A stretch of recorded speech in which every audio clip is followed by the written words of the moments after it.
So I just wanted to give some loose, unprepared introduction to this panel. And then I'll pass it off to Stefan, who will introduce our panelists and the prompt that we've given them to respond to. So the motivation of this panel during the convention planning process was to write the history of the Millennial Left in some sense. So there's a way in which that's Platypus's entire project, though that's not the only thing that Platypus does. However, we wanted to respond to a few things. So in particular, there's the Decade on the Left interview with Leo Panitch in the Tribune just before he tragically passed away this year, which is a history of the Millennial Left over the past decade, and it's a story of progress. So we wanted to take up, this history and present something a little bit different. And there's a way that that's behind all of our convention events this year, from the first one, what was the Millennial Left, from Protest to Politics, about 2 weeks ago, through the legacy of Trotskyism and the politics of critical theory panels. So this panel today will be a little bit of like a punctuation, whatever punctuation that is, it'll be a kind of punctuation to our convention events. But yeah, I'll leave it up to the panelists to make what they will of that. But for now, I'll pass it over to Stefan to introduce everybody and read off the prompt. Thanks, Grant. So also from me, welcome everyone. I'm going to introduce the speakers first in the order of speaking, and then I'm going to read the prompt real quick. Then we're going to jump into the presentations. We will not have a response round, but after the presentations, straightforward go into Q&A. So here we go. The panelists are Nick Kreitman, Gabriel Gaster, Pam Nogales, David Fez, and Yorgos Stefanidis, presenting on the phases of Platypus. The prompt reads as follows. In the October 2017 issue of the Platypus Review, Chris Cutrone pronounced the Millennial Left dead. His contention was that the Millennial Left never strived to live, rather it chose not to play its own hand, shying away in fear from the gamble. Founded in 2006, Platypus exists to work through the undigested history of the left, which has been blindly inherited by the millennial generation. We are playing our own modest wager. By confronting the left with its own past and dissolving the ideological obstacles contained therein, we aim to clear the way for the left to live once again. Long live the left. As the millennials age, the veterans of the millennial left have begun to tell their histories, the coming of age Zoomers. What stories will they tell? Once more, the left appears to call defeat a victory and sets up the next generation for further regression from the task of socialism. Our moment calls for a critical history, one which holds up the forgotten aspirations of the past to the present's lowered horizons. This panel is an addendum to the Dialectics of Defeat panel from the Left Forum 2009, where the dates 2001, 1968, 1933, and 1917 anchor the history of regression. The present panelists have been assigned a phase of the millennial left they experienced as members of Platypus.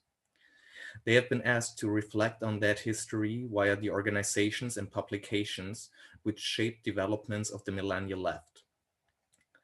The panel will work through the manic depressive phases of the last 14 years, from the anti-Iraq war movement, manic, to Obama and the Great Recession, depressive, Occupy and the Arab Spring, manic, the post-Occupy return to Marxism and the party turn, depressive, the turn to new social democracy and rise of the DSA, manic, and the 2016 election of Donald Trump and defeat of Bernie Sanders in the US alongside Jeremy Corbyn in the UK, depressive.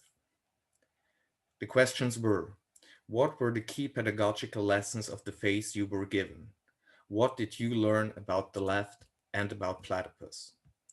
With this, I'll hand it over to our first speaker, Nick. Hello, everyone. I appreciate the courtesy in accommodating my schedule here. In terms of the anti-war left and Platypus.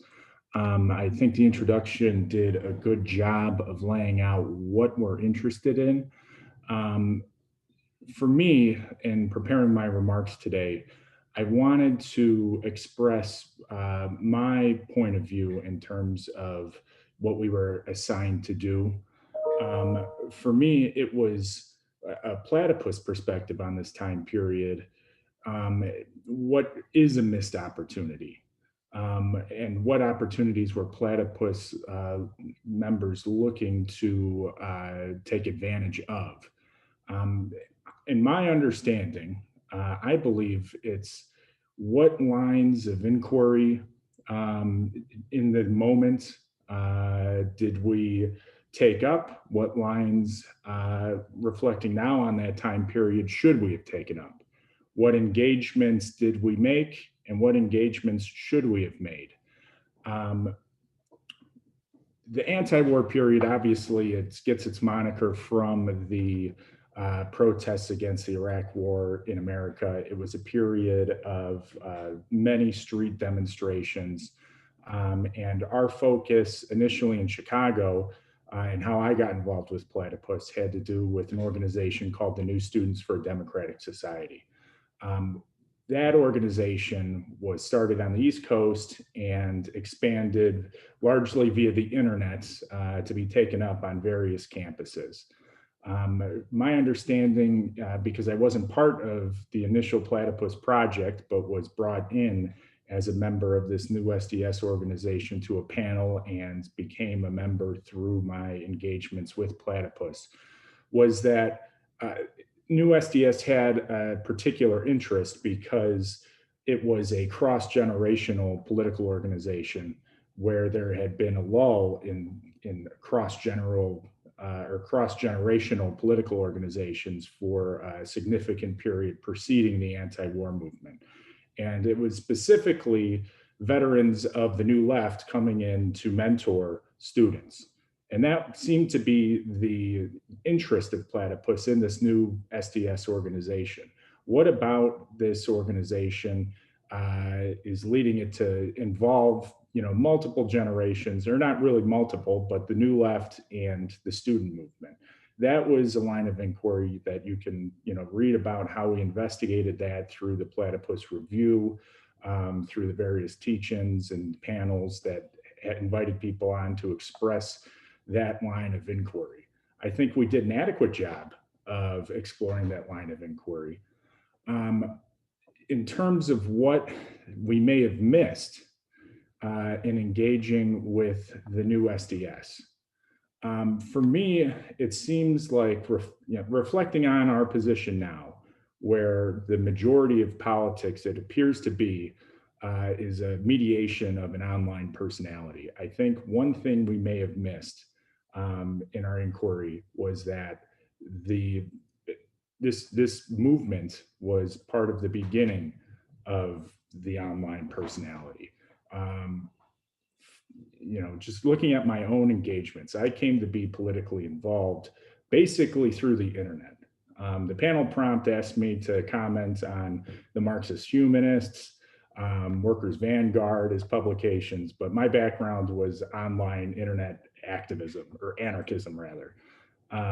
So, my engagements, my initial politicization took place on websites like InfoShop, CrimeThink, which was largely an internet phenomenon, or Noam Chomsky, reading articles, books, whatever I could get that were suggested online.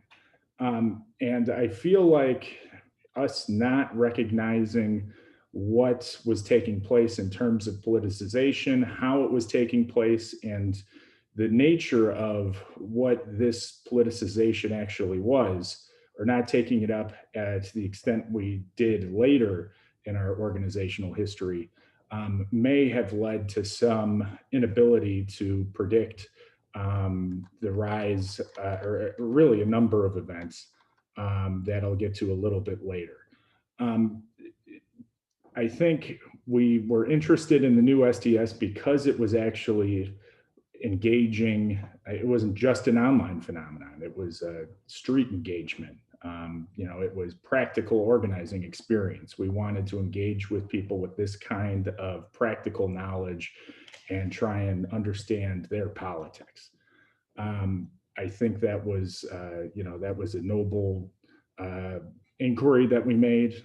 We took the confessions of people, including myself at the time, but I do feel like we may have missed the extent of the activism itself. Now, it's identity politics, sure, but I think that over the next 10 to 15 years, the development of the internet accelerated, what was already sort of emerging in that anti-war movement. Just reflecting on my own experiences, I feel like much of my activism, was, it was started on the internet, but, since the technology really wasn't there, for content creation, you still had to engage people in person. You still had to go to Food Not Bombs meetings. You still had to, express yourself. You still had to create content in the real world to an extent. Whereas now I feel like the platforms to mediate this kind of, signal exchange between like-minded, subcultural people has expanded. And that's, I feel like where we're at now, and looking back on my experience, I sort of see what was developing then and tying it to, the Twitter, Facebook existence of most leftists now. And I feel like you can also draw similar parallels to many of the political, markers of the last 5 to 10 years along that line of development of the online personality, from Bernie to the reaction against Bernie. I mean, it's not an exclusively left-wing phenomenon, but you also have a number of people becoming, radicalized Trumpists.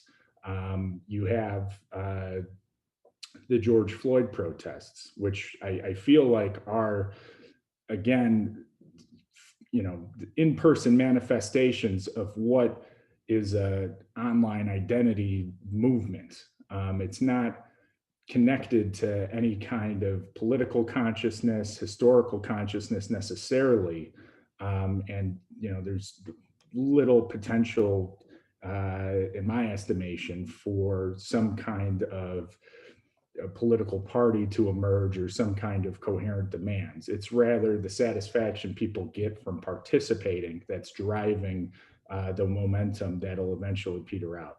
Now, in terms of what this looks like back in the initial new SDS period, I think there were some ways we could have explored this line of inquiry that we may have fell through on. I think one key point that we missed was really nailing down why there wasn't a Port Huron statement for the new SDS. There wasn't some kind of even real attempt at writing a manifesto. There were conventions, and we ate, reclaimed pasta sauce, pasta, whatever vegetables that we cut the mold off of. And, we planned on how to grow, flyers, wheat pasting, whatever. But there wasn't really an attempt at political articulation. And the only attempt that was made at political articulation was from the Platypus members that came in and attempted to at least, it wasn't even so much as push a political line in SDS. It was to try and get people to articulate their own political lines and argue, and very much a platypus clarifying, activity to try and get people to articulate themselves to the point where they can disagree with one another and have a productive disagreement and move forward that way. But I think, even putting aside Platypus's activity in the new SDS, I think we have, we may have missed an opportunity to really try and tie down people like why this didn't happen in interviews and the like.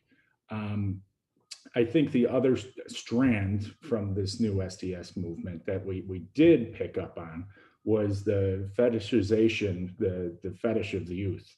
And we directly asked multiple people in interviews about that. You know, why are we focusing on the student movement as a catalyst for some kind of political action? What's the point?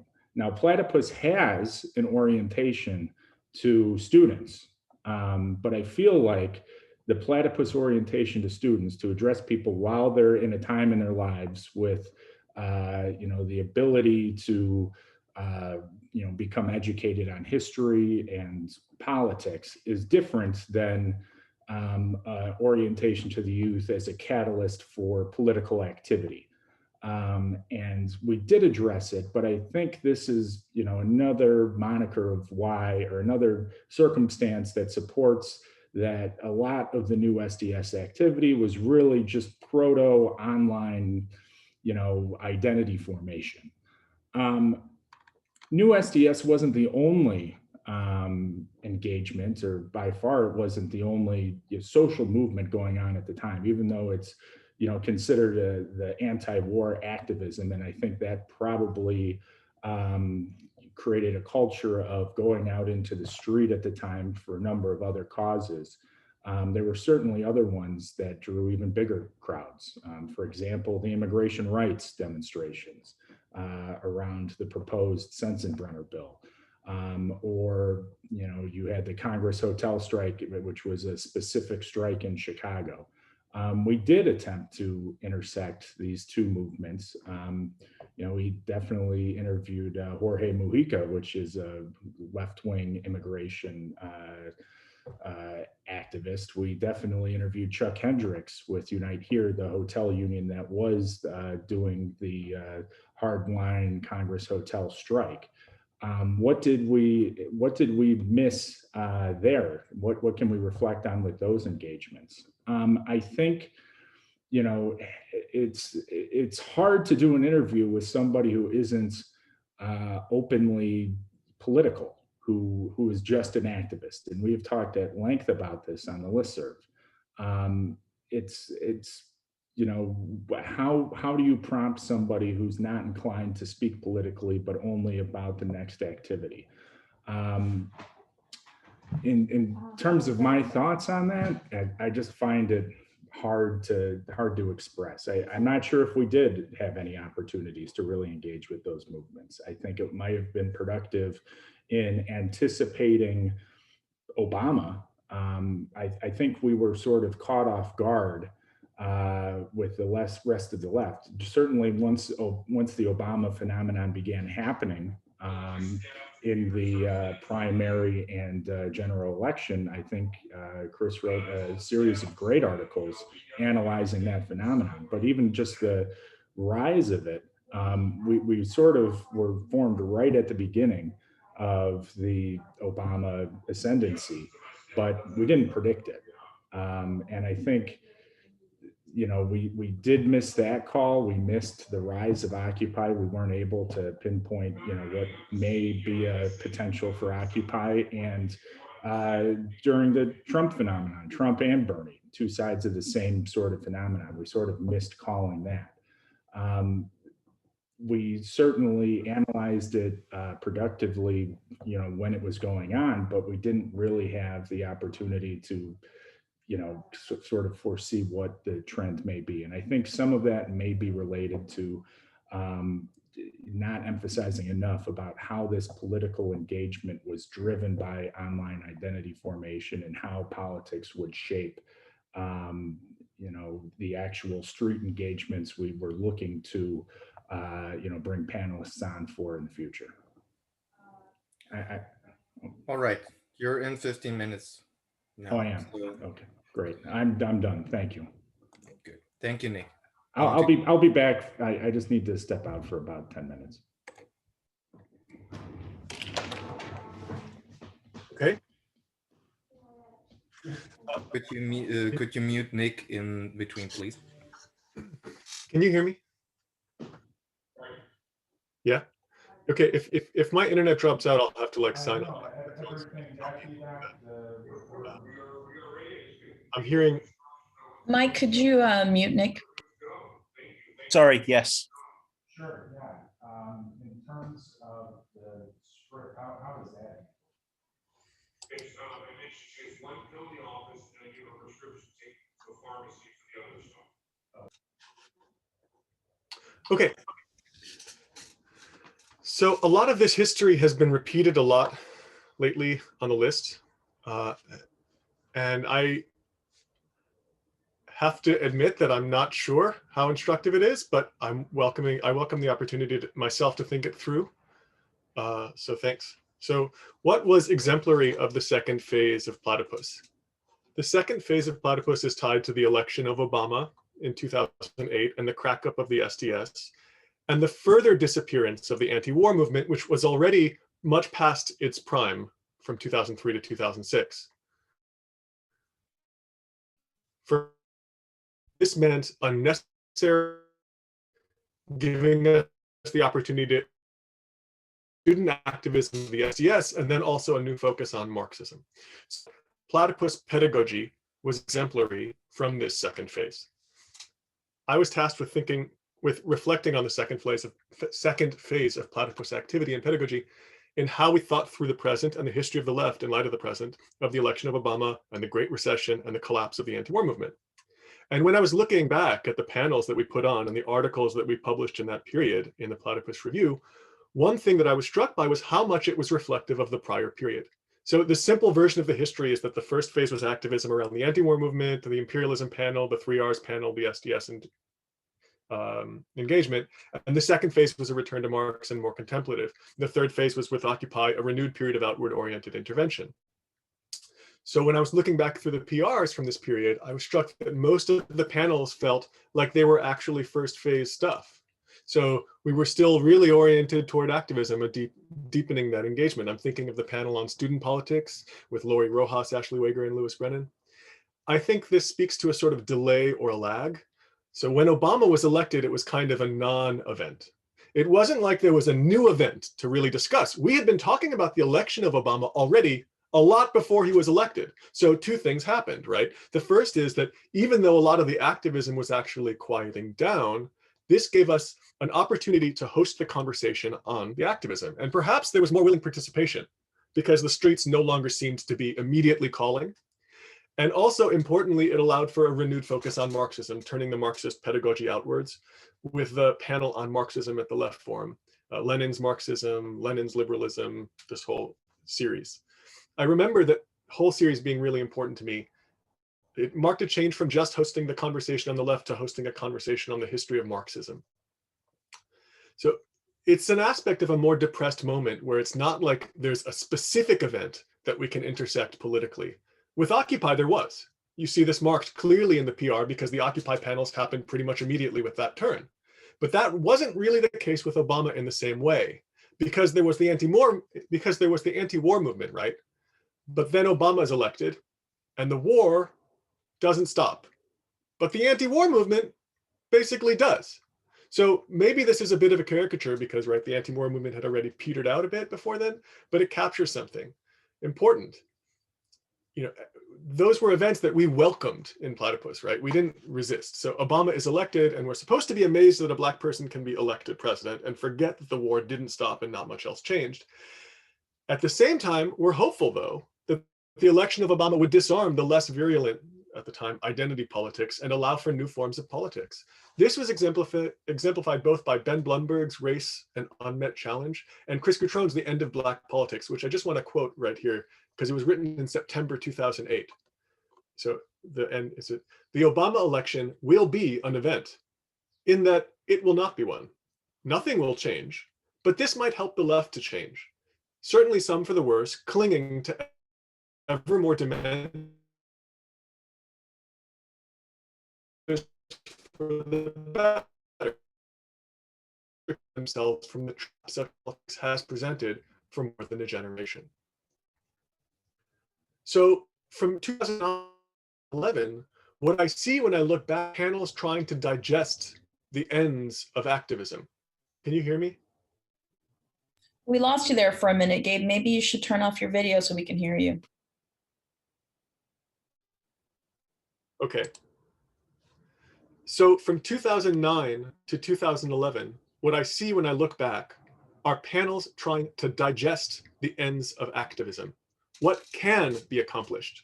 This is captured, I think, by Ashley Wager's remarks on the student panel when she expresses a disillusionment with activism, that she realized it was a pseudo-activity that wasn't doing what it actually claimed to be doing.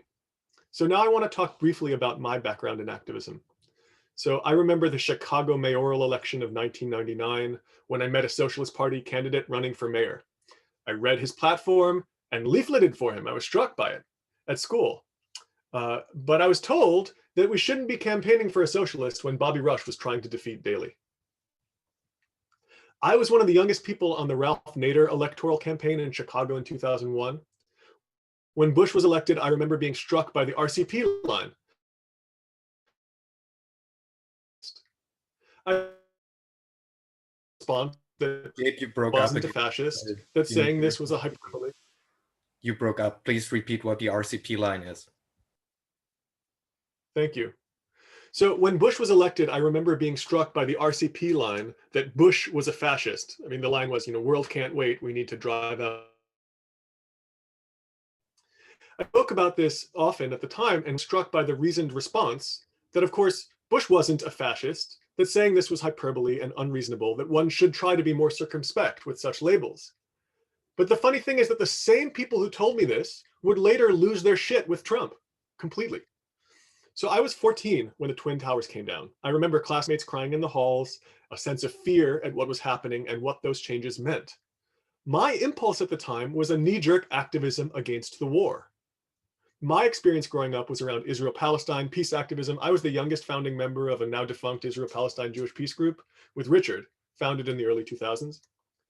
I remember when the war with Iraq was first mentioned by Bush before the bombing started. And there were protests at the Federal Building in Chicago. And I remember running into family friends there. They were, new left generation, like baby boomer generation. And they asked me, where are your friends?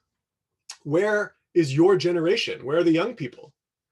Right, because at first they weren't there.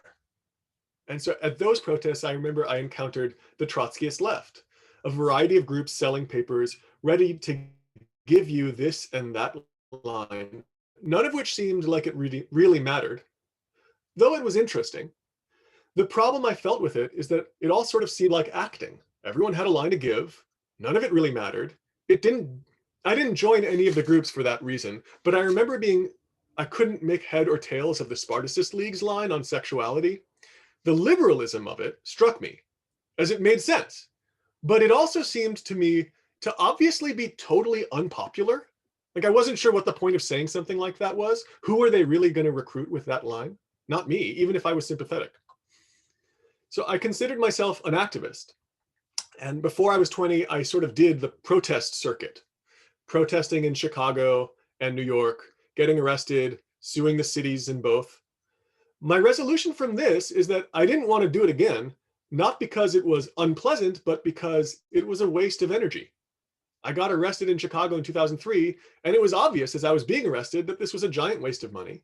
The city was obviously breaking the law, and we would sue.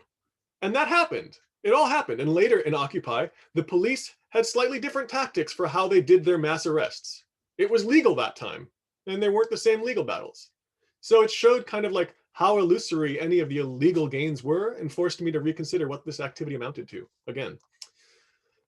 Okay, but what really struck me most of all is when Obama was elected, very rapidly the protests ended, even though the war didn't. It then became clear that what we had been protesting the whole time was not the war, but was George Bush and the Republicans. I was arrested in New York at the Republican National Convention, an anarchist organized protest. So I joined Platypus when I was in college. The second PR was the first publication I saw. Atya Khan and Sunit Singh were my teachers in college when I was more sympathetic to anarchism. I remember in class when Atya talked about the theory-practice problem in the context of studying the history of British colonialism in India. It was after disabusing myself of this knee-jerk anti-colonialism and a knee-jerk anti-enlightenment thinking that I was more open to return to Marx and Smith again after college in this period. That was the effect of Platypus on my thinking, which basically allowed for a more open-ended perspective on Smith as a classical liberal and on Marxism.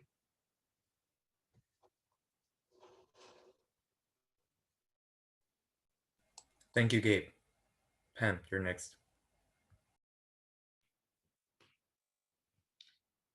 Thanks. So I'm a founding member of Platypus, but here I'm being tasked to tell the history of Occupy from a Platypus perspective.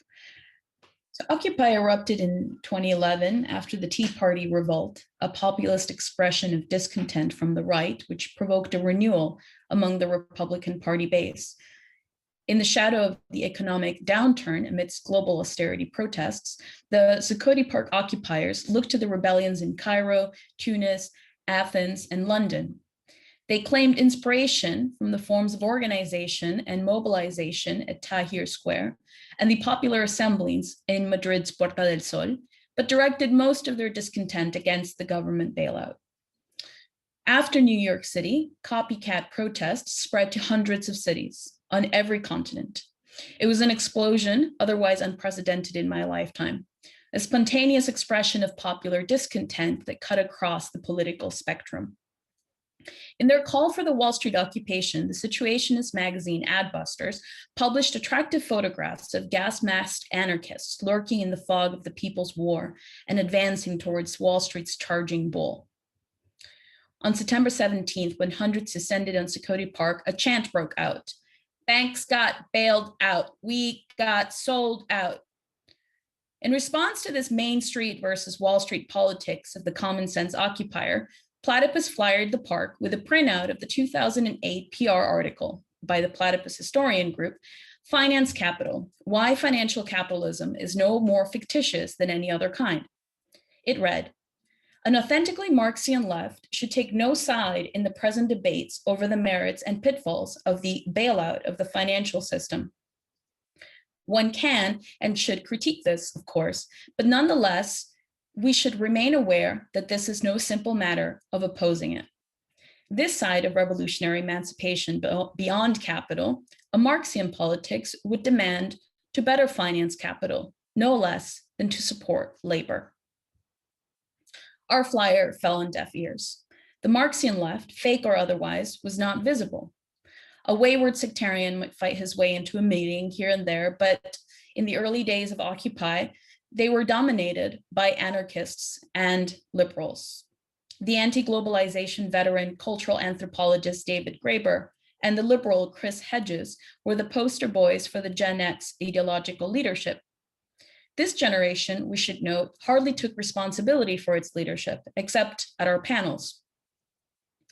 Since this is a matter of some historical contention, Graeber finally admitted in his brief autobiography, I was in fact the first to suggest that we call ourselves the 99%, but he objected to being given sole credit. Two Spanish indignados and a Greek anarchist added the we, and later a Food Not Bombs veteran put the R between them. Okay. The ruling class, Graeber said at our 2012 London panel, was actually terrified of the people. People must free their imaginations, imagine an alternative configuration of life, just like the people of Madagascar who he studied in his ethnographic work. Wherever they are and at whatever scale, people can produce other forms of social life. We were already free, but only through direct action, participatory democracy, that is, rather than representative democracy, could we build an anarchist utopia, what he called democracy without government, bound by mutual aid and compassion. I see anarchism more as a way of doing things, Graeber said, a broad series of ethical commitments and principles rather than an ideology. For Graeber, who recently passed, morality can either stifle these efforts or encourage them. According to his logic, people pay their debts because they feel morally obliged to do it, even when they recognize it is unjust. Just don't do it, man. Quit your shitty job. Free your mind. In his 2011 book, Debt, The First 5,000 Years, Graeber boasted about the success of the anti-globalization movement in achieving debt forgiveness for third world countries. This was the pinnacle of anarchism, a liberalism in hysterics. The anti-authoritarian moral impulse was the default organizational principle at the park. It was, as Chris Cutrone put it in his PR article, Whither Marxism, Why the Occupation Movement Recalls Seattle 1999, this configuration of politics on the left, he says, is a leaderless and horizontal movement celebrated by such writers as Michael Hart and Antonio Negri, John Holloway, etc.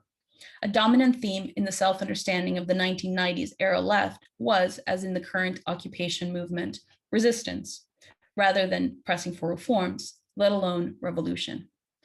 Platypus learned that the 1970s was the last time that the left tried to organize for power. The 1980s was characterized by institutionalized protests, including varieties of Stalinist popular frontism, like South African and Central American solidarity campaigns, of which people like Graeber were also a part of, and the academic leftism. By the 1990s, Graeber's generation was more deliberately post-Marxist and hence post-political. The anarchists of the Graeberite variety were facilitators at the General Assembly, the primary organization through which decisions were made on the park. Christened Liberty Plaza or Liberty Square, depending on who you ask, the new autonomous zone on Security Park was lively with cleaning crews, a kitchen, a library, and of course the sleeping quarters, which were unpleasant from the standpoint of comfort and cleanliness, but they showed a sincere commitment to staying until what was not clear. Among those facilitating these conversations was Marissa Holmes, whom Nick surely remembers from our days in the USDS, and who was a panelist in the first phase iteration of the 3 Rs, Reform, Revolution, and Resistance panels, which we ended up doing again as a result of Occupy. Marissa had spent the summer filming protesters in Egypt and came back with a fire in her belly to turn the discontent after the bailout into fuel for a utopian experiment. It was all very muddy, confused. Platypus wanted to pin it down. What did the occupiers want? In November, journalist Chris Hedges was arrested when he and others at OWS staged a people's hearing on the activities of the investment bank Goldman Sachs and blocked the entrance to the corporate headquarters. He and the anarchists agreed on one thing. They wanted a genuine democracy. Hedges is an edgy liberal who talked about the radical or the industrial prison complex rather, while quoting political prisoner Mumia Abu-Jamal and Cornel West. He's kind of a rad-lib gadfly around the DSA, who in 2016 called Donald Trump's presidency an outcome of a corporate coup that took place in the Gore-Bush presidential election of 2004. According to Hedges, this coup left Trump in 2016 in command of a state without democratic input or checks, a situation that Hedges called fascism. The last player that I want to introduce into Occupy is Alexa O'Brien, the journalist who created an extensive archive of the only available pretrial transcripts of the court-martial of the accused WikiLeaks source Chelsea Manning. She also covered the Arab Spring for WikiLeaks. In the lead up to Occupy, O'Brien had started a campaign to demand free and fair elections. She called it the US Day of Rage, after the Days of Rage, the violent actions organized by the Weathermen in 1969. O'Brien said that she, quote, felt that something needed to be done to help people have a space where they could discuss these issues in their self-interest without ideological talking points, and that she realized that most of their grievances, whether left or right, could be linked to corrupt elections. In the early days of the occupation, the US Day of Rage was considered a primary force behind Occupy, and their social media accounts became the source for news across liberal outlets of what was going on in the park. At the beginning, the people behind Occupy were trying to attract people to the park who may have ended up at a Tea Party meeting. That much was clear. By mid-October, Occupy Wall Street had the approval rating of more than 50%, higher than President Obama or Congress. I remember going to the park on one evening and seeing a group of workers wearing purple armbands. When I asked them what they stood for, they said that they were the colors of the American flag combined, because this movement, they said, was not anti-American. Rather, they were against the elite, against the bankers, against them. The Declaration of the Occupation of New York City, sent out by the General Assembly, read, "They have taken bailouts from taxpayers without impunity, and continue to give executives exorbitant bonuses.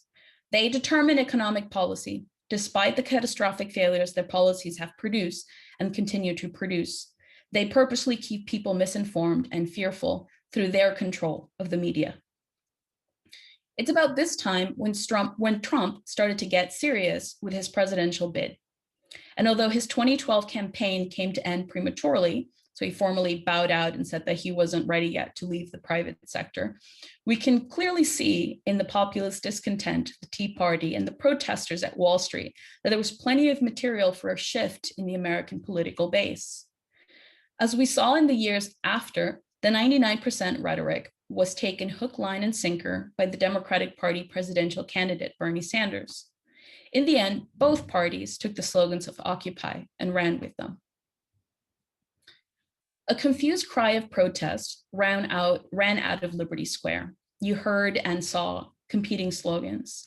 Fight, fight, education is a right, followed by 2, 4, 6, 8, eat the rich and smash the state. So which is it?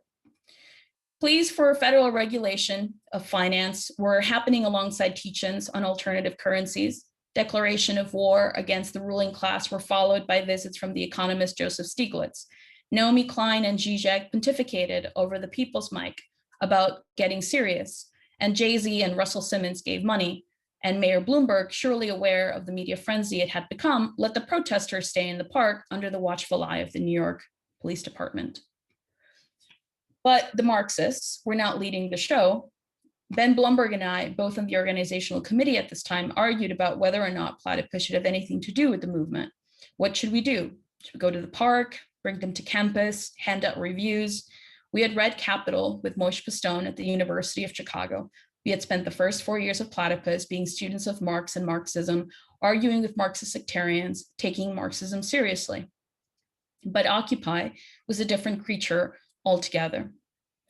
At the parks, we held Capital and History and Communist Manifesto teach-ins in both Chicago and New York, but these went nowhere. The occupations were not a place to think, to reflect, to consider anything of substance. The People's Mic, where you repeated what people said, actually prevented people from having any reflective distance. So we pushed to take the activists off of the park and into campuses so that we could host the conversation on the left. This proved tricky.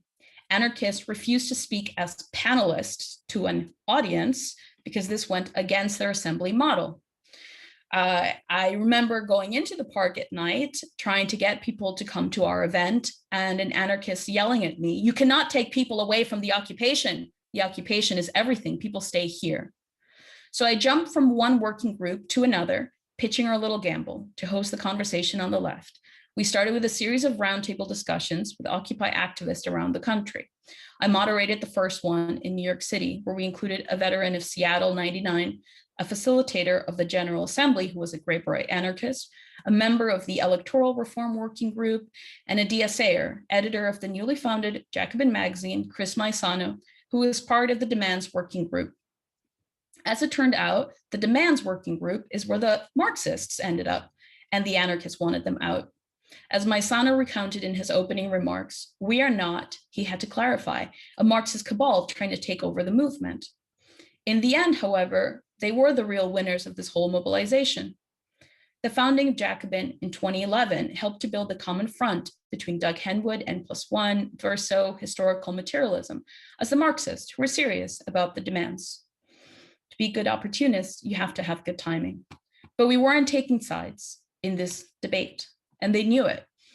Because for doing so, we were accused for betraying socialism because we exposed its failure, but we only had negative lessons to learn. In the Demands Working Group, the DSA called for 25 million jobs, Medicare for all, free higher education. They wanted to fund all of this through raising taxes on the rich and, as they said, ending all American wars. Maisano said, "I fail to see how these demands can be co-opted." The demands, he clarified, were not just directed at the state, but to the people out there who are heartened that we are protesting in Wall Street, but need something more in their lives than hanging out with people at the park. This Keynesian imagination and the DSA nostalgia for the New Deal was the target of the anarchists' ire. Maisano said that he had arrived at his support for progressive reforms through the lessons of the Second International. Reform and revolution cannot be counterposed.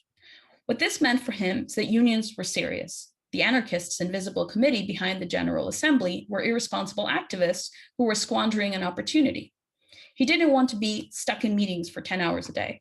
I have a job, he said. Of course, he has a point, but with friends like these, Marxism needs no enemies. On the other side, occupy everything, demand nothing. No concessions to the reformists. A fringe but vocal faction of the anarchists on the part, insurrectionary communization types, became increasingly disruptive at meetings, which they saw the increasing presence of the unions. They opposed the Graberites and their spokes councils, working groups, and general assemblies, etc. They were convinced, as the Invisible Committee wrote in The Coming Insurrection, that every organization that claims to contest the present order mimics the form, mores, and language of miniature states. Thus far, every impulse to do politics differently has only contributed to the indefinite spread of the state's tentacles. These anti-civilization anarchists wanted to tear shit down. They wanted to restore an organic form of organization among the people. As it turned out, they were more Heideggerians than the Graberites. In the first 2 months of occupation, the rejection of demands functioned as a bulwark against the Marxists, and in particular the DSAers, and the unions. When protesters got arrested at the Brooklyn Bridge, transport workers, school teachers, and municipal employees joined the OWS for the biggest march of the occupation. They gained the support of the AFL-CIO, not only of the local branches, but of the national leadership. Just like in Seattle 99, the anarchists and the organized laborers stepped out together. Labor, however, was clearer on the ends of the movement. They wanted to be like the Tea Party, but for the Democratic Party. And OWS offered an opportunity to put pressure on the Democrats. They said so without mincing words. In one occasion, at a late hour of the night, when an endless meeting at the General Assembly appeared to go nowhere, union members left to go to Tompkins Square Park. I followed them, along with a member of the League for a Revolutionary Party, an ex-member of the Spartacus Youth League, who was part of the reading group at the time. It seemed to us that the unions had decided that the meetings at Zuccotti Park were going nowhere. So the grown-ups needed to talk now about the actual bargain that they wanted to make before the 2012 election. It was plain and simple. The rest, as Platypus learned, was a cry before accommodation.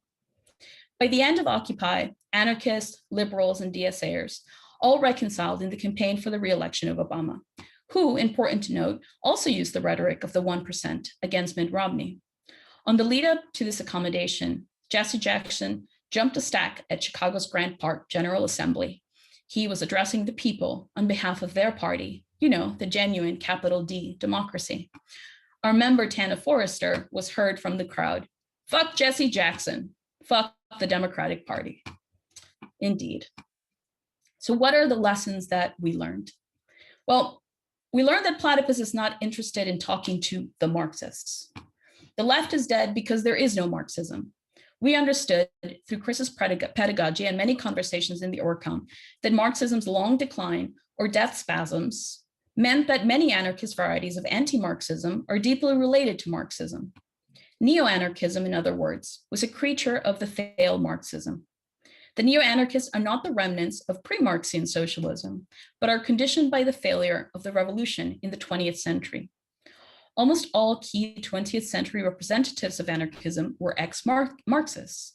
To focus on the death of the left and raise the problem of the horizons of Marxism, we in Platypus had to deal with them as fragments and shards of a lost history, of lost political horizons. We are not beholden to defend, in other words, the Marxists against the anarchists. Rather, it's our job to learn from these ruins. This is why we aim for self-education through public education. We host the conversation by curating the pathology of the dead left. As I wrote to Jacobin in 2011, this is an article that I published, from the standpoint of the present, the history of the left appears as if it were written in a language which no one speaks anymore. And this is what constitutes the problem of historical consciousness, which remains the task of our day. The experience of older members was key to understand the problem of repetition in our time. This is not something that that Ben and I could understand, right? It was a previous generation. We learned that during the battle in Seattle, the anti-WTO protest in '99, the ISO US split from the SWP UK over not wanting to participate in the Seattle protests, which they considered to be reactionary. But Alex Kalinikos and the rest expelled the ISO US from the International Socialist tendency, accusing them of sectarianism as a result.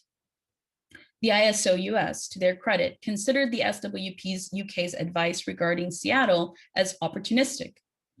The Spartacus League similarly went through a flip-flop on the issue, at first rejecting the Seattle protest and then later correcting themselves. Marxism's disorientation and its steep decline by '99 showed that they were really no more certain of what is to be done than the anarchists. As our Greek member Theo put it in our 2012 convention, anarchists were legitimized because its opponent, Marxism, had failed. Anarchism is the return of a ghost, wrote Adorno. Or as Lenin put it, it is the price we pay for opportunism, that is, the failure of Marxism.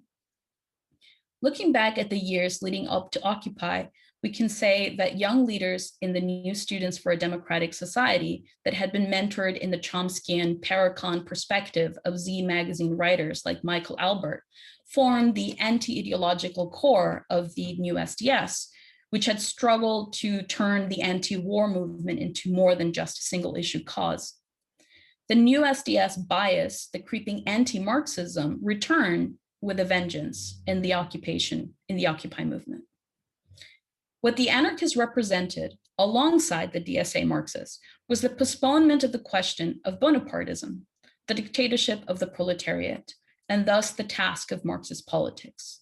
Our final lesson: every renaissance of the left is actually a moment of its further decline and collapse, an especially important lesson during the manic phases.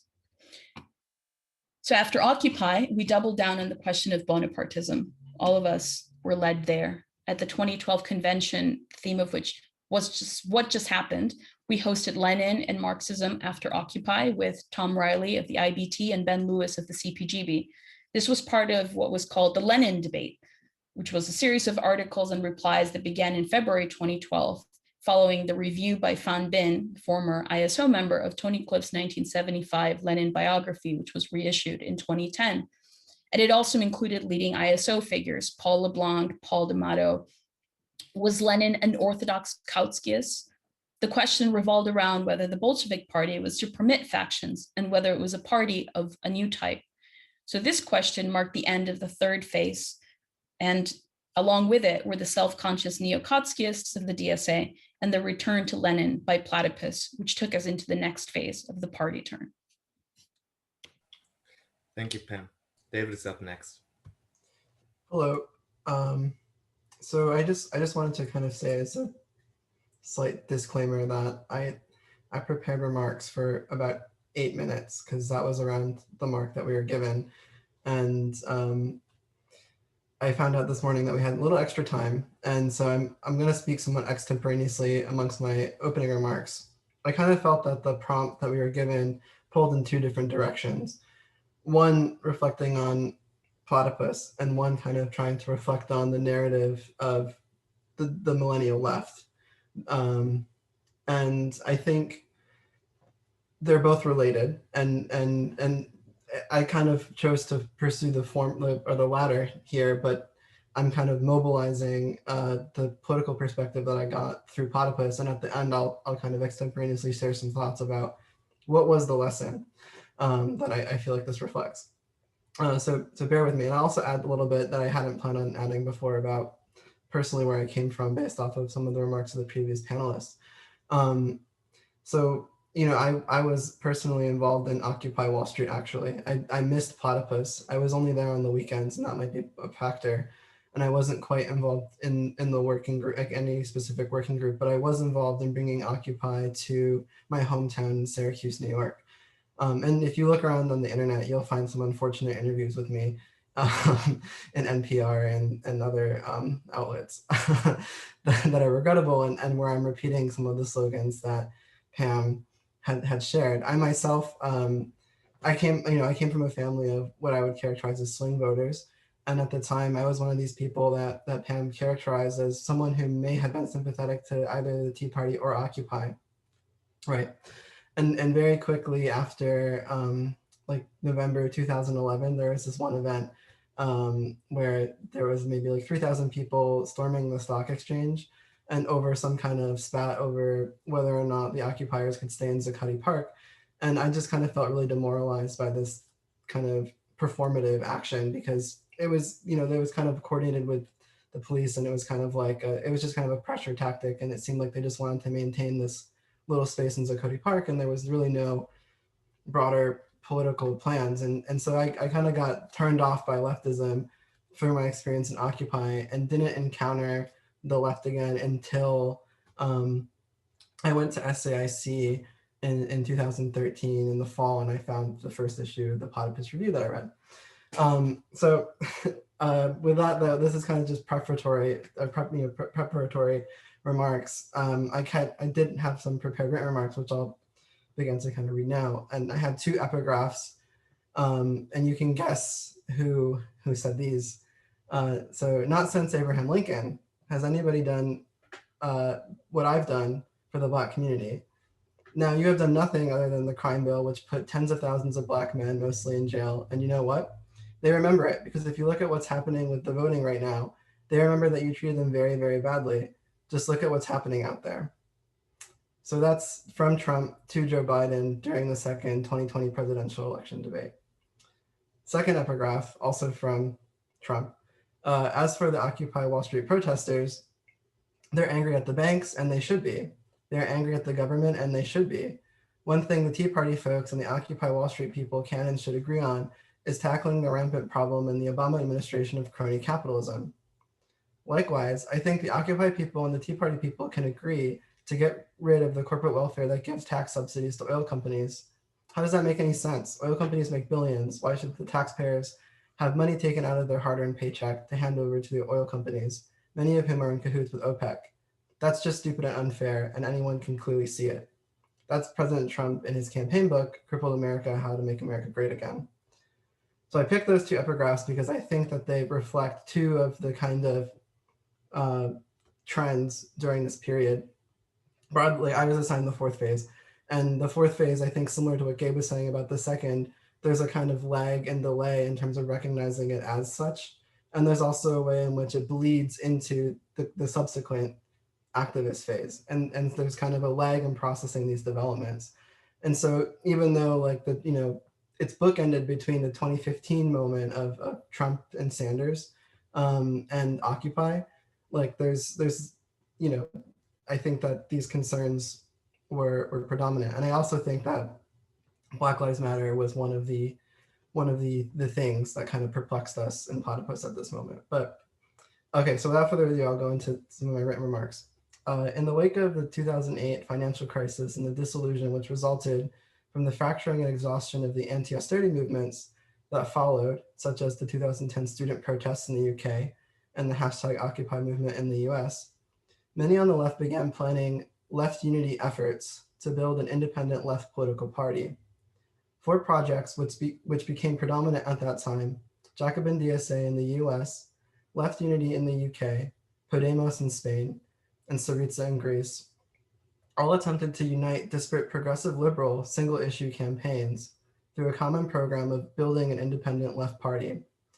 And this seemed to be some kind of response to the disillusion of Occupy and this kind of the anarchist kind of irresponsibility, as Pam had been describing it, as the Marxists that we were engaging have been describing it. So with Left Unity's support of Jeremy Corbyn in his rise as leader of the Labour Party, Podemos entering into a governing coalition with the establishment left-leaning parties, Syriza forming a coalition government with the National Conservative ANEL, and the election of Joe Biden in the US, the left now claims victory as a consequence of its ostensible political maturity from this period. By the same token, we can say that the left unity collapsed into momentum and the Labour Party, that Podemos folded into the very coalition from which it initially aimed to be independent, that Syriza betrayed its program by kowtowing to Brussels in return for the Juncker package, and that Jacobin had ushered the US Cliffites, the International Socialist Organization, and the US Grantites, the socialist alternative, along with others, into the DSA in support of Bernie Sanders, Hillary Clinton, and Joe Biden in opposition to Trump. These arduous efforts to break into the center-left parties of mainstream politics did not constitute a deepening of political development for the millennial left. Rather, these projects paved the way for the conservative role the millennial left would seek to play in the crisis of neoliberalism. So rather than trying to kind of consider how to lead these discontents, which would have required some previous efforts, I think that there's a kind of feeling that this was after, like, post festum, and taking up those discontents and leading them, they kind of felt like they were trying to go back to and restore the kind of center-left politics of neoliberalism. And so this story that the millennial left now tells itself about how it spent these years getting serious is reminiscent of Goethe's Faust. It is no coincidence that over the past 7 years, the Cliffites, following Tony Cliff's biography of Lenin, often repeated Lenin quoting Mephistopheles in April 1917, quote, "All theory is gray, my friend, but forever green is the tree of life."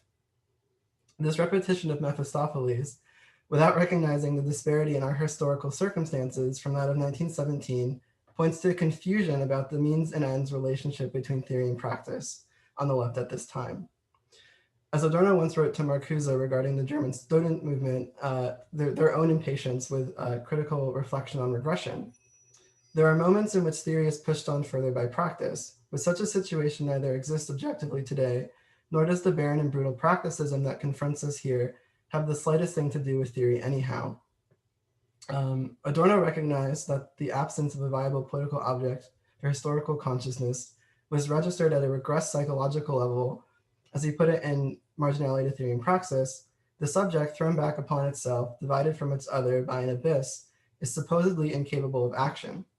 Hamlet is as much a proto-history of the individual and its subjective reflection as it is the drama of the individual paralyzed into inaction by that reflection.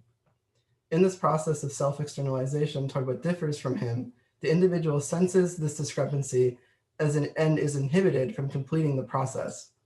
So you have, on the one hand, this kind of moment of paralysis of pseudo-thinking or pseudo-reflection, if you will, in the face of the recognition of the loss of one's objects. In this case, we're talking about like an actual emancipatory, viable politics.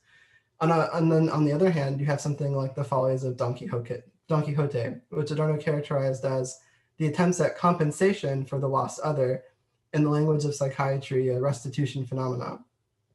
So there's like a kind of manic attempt to restore what was lost in these moments. So perhaps we can say, with some risk of oversimplification, that the activist phases of the millennial left, of the anti-war movement, Occupy, and the socialist turn have been manic or quixotic, while the recessive phases, such as the Marxist turn during Obama's first term and the party turn during Obama's second term and the current sixth phase, can be considered depressive or hemletic, paralyzed by inaction and overflowing with rationalizations. In both phases, pseudo-activity and pseudo-theory have their role in avoiding the wound. So the fourth phase was hemletic in this sense. Those who did attempt to reflect on the left unity projects shared one thing in common. They tended to compare the recent left party projects to a much deeper historical moment on the left, namely that of the Second International from 1889 to 1916. Whether this was affirmatively or pejoratively. So people would make that comparison to say, like, we are continuing the legacy of Kautsky by building up some kind of like party within the Democrats to have a dirty break, right? Or it was like, these DSAers are, it's a continuation of Bernstein, and it's like liberal reformist liquidationism. Like I remember going to a Spartacist event where they said as much. While many agreed that the New Left has failed to consider the Revolutionary Party anew, these same critics assumed that the new post-2012 efforts had somehow offered a potential break from the post-political movementism of the 1980s and 1990s and the 1960s New Left. So I'm reminded here of the CPGB Weekly Workers Labor Party Marxist Project, which participated in both left unity and momentum, and views itself as a kind of left unity project. So even the Weekly Worker kind of views itself in this ecumenical sense. And I'm also reminded of Adolf Reed, who considered the problem of Black Lives Matter to be that it was a repetition of the cry of protest before accommodation expressed by the Black Power movement, leading to the conclusion of organizing on the basis of both race and class, i.e. the two main constituencies of the Democratic Party, the multicultural NGOs and the labor bureaucracy. Whereas really, it seemed to us that Black Lives Matter was far more limited in its scope than even the Black Power movement, and was largely an expression of discontent with Obama. The impression, why do we have a Black president, but we still have police brutality or something of that sort.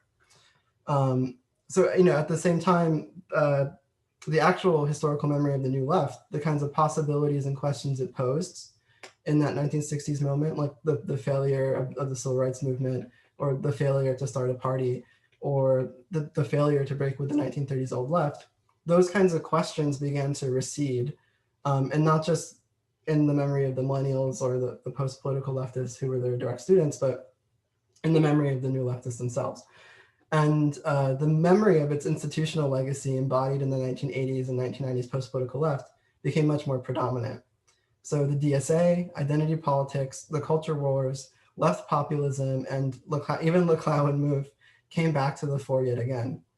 But as Ferdinand Lassalle wrote to Marx in 1851, Hegel used to say in his old age that directly before the emergence of something qualitatively new, the old state of affairs gathers itself up into its original purely general essence, into its simple totality, transcending and absorbing back into itself all those marked differences and peculiarities which it evinced when it was still viable. So this kind of regurgitation and repetition may not be a strengthening, but actually a sign of weakness and fading away, passing away. Indeed, there seemed to be a conscious attempt by the Millennial Left to repeat the liquidation of the 1960s New Left that occurred in the 1980s. In his better days, Adolf Reed had once put it that the New Left failed because it succeeded, and its successes could be measured by its impact on the administration of the social system. It now seemed as though the millennials wished to merely repeat these effects. And soon the mounting discontents arising within the crisis of neoliberalism would be taken up and led instead by Trump. And so one example of this that came up in the convention recently was, I think one of the panelists we had on the Millennial Left panel, who was actually around in the New American movement and was involved in the merger between DSOC and the New American movement, which formed the DSA. He kind of was, he was reflecting on the kinds of 1980s campaigns they used to have and saw the Sanders campaign as more successful. Whereas, actually it's kind of like what Harrington was doing was actually more interesting. And Harrington was more self-conscious of the fact that this was a retreat and a kind of backing away in a way that those who recruited at the time did not register that kind of disparity in judgment. So this leads me to kind of this more extemporaneous portion of my remarks. And I think that one of the important lessons that this phase really presented to us is that the pedagogy that we have internally with respect to historical Marxism does not have a one-to-one relationship to present-day capitalist politics, or even the present-day left. And like I said earlier, in providing this narrative to the Millennial Left in this moment, I've had to utilize the sensibility that I've gained from Platypus, but I think really the most important pedagogical development for myself during from 2013 and 2015 was reading Chris's series of articles in exchange with Mike McNair in the Platypus Review and the Weekly Worker on the question of the party, and also various articles on the issue of the bourgeois revolutions and Marxism's inheritance of the bourgeois revolution. Marxism as the kind of self-critical historical consciousness of the self-contradiction of the bourgeois revolution and the industrial revolution, and the way in which the party was necessary to facilitate the historical consciousness and facilitate the mediation between the proletariat's independent social and political action. The way in which socialism is itself a self-contradictory demand to restore bourgeois society in the Industrial Revolution. And so there's this kind of need to take up this question of the reconstituting bourgeois society, taking up bourgeois demands that needs to be kind of self-critically understood within and through the party in order to make the possibility of the revolution not just kind of theoretically possible, but actual. And really that pedagogy allowed me to register the complete absence of this in any concrete way in our present. And I think that that allowed me in the subsequent socialist turn to keep a sober, to keep somewhat of a sober habit, I'd like to think, in terms of, at least in terms of how to engage with the existing left and push them on their claims to socialism in response, like which really seemed to be a response to Trump's election. So this was more like in the very manic moment in 2017 when there was like a flurry of panels that we had addressing the new kinds of activist fronts that we were seeing emerge in response to Trump on a plethora of different issues. So I just wanted to kind of, I don't want it to seem like I'm putting a bow on this era. And in a lot of ways, some of these things are we still talk about this stuff actually on the list pretty frequently. And I think the fourth phase is still, recent and undigested history. So I don't mean to present this as somehow this is what it is. These are kind of open questions, and I just wanted to provide the contours of the issues from my experience for the discussion. But with that, I'm happy to kind of cede time to Yorgos. Yeah, thank you. Yorgos. Hi to everybody.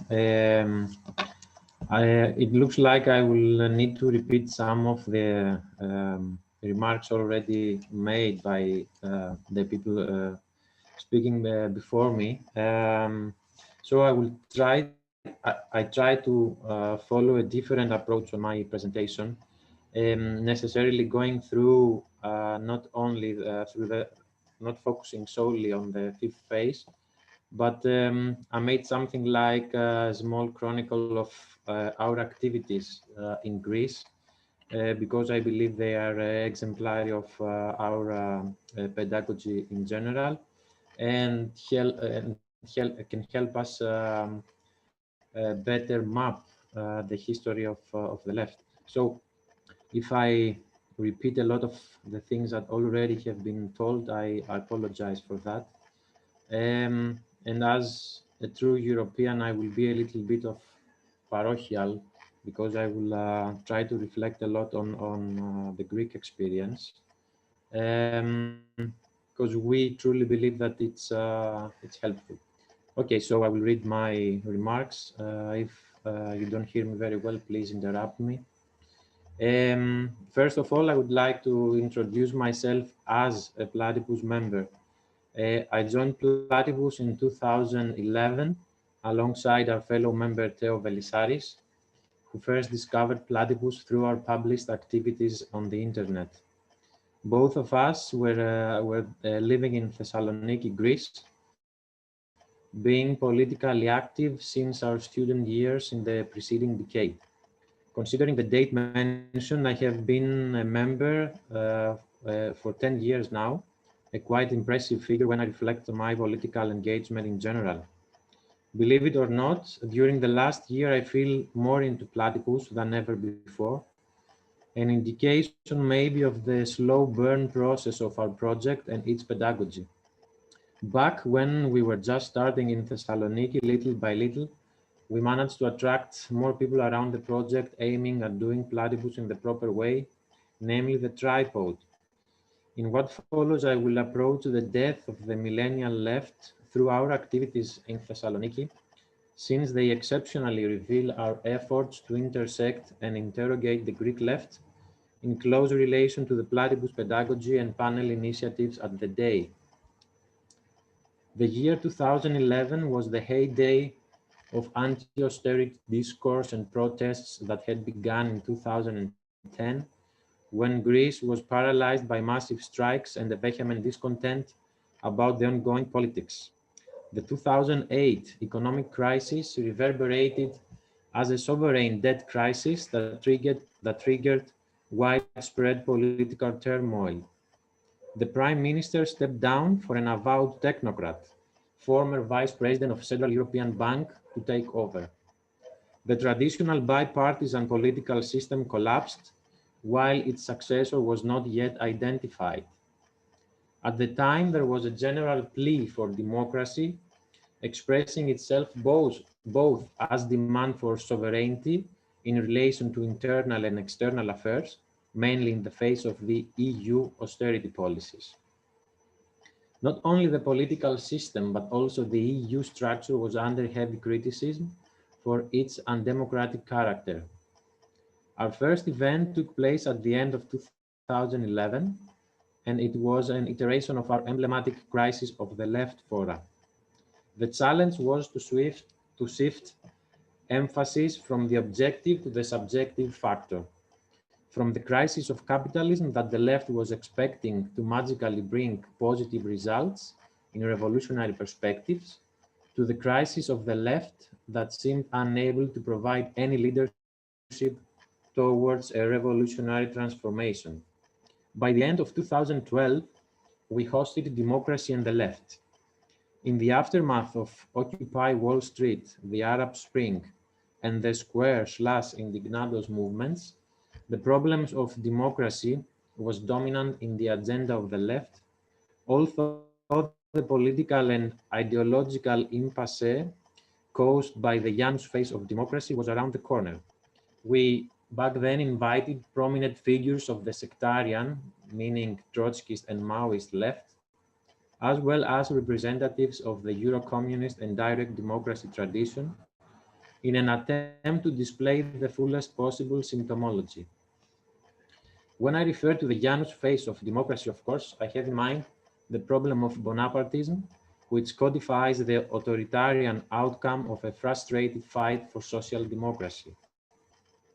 The democratic counterbalance of civil society's antagonistic nature under capitalism took the shape of Syriza, since gradually the political upsurge calmed down following a course from protest to politics.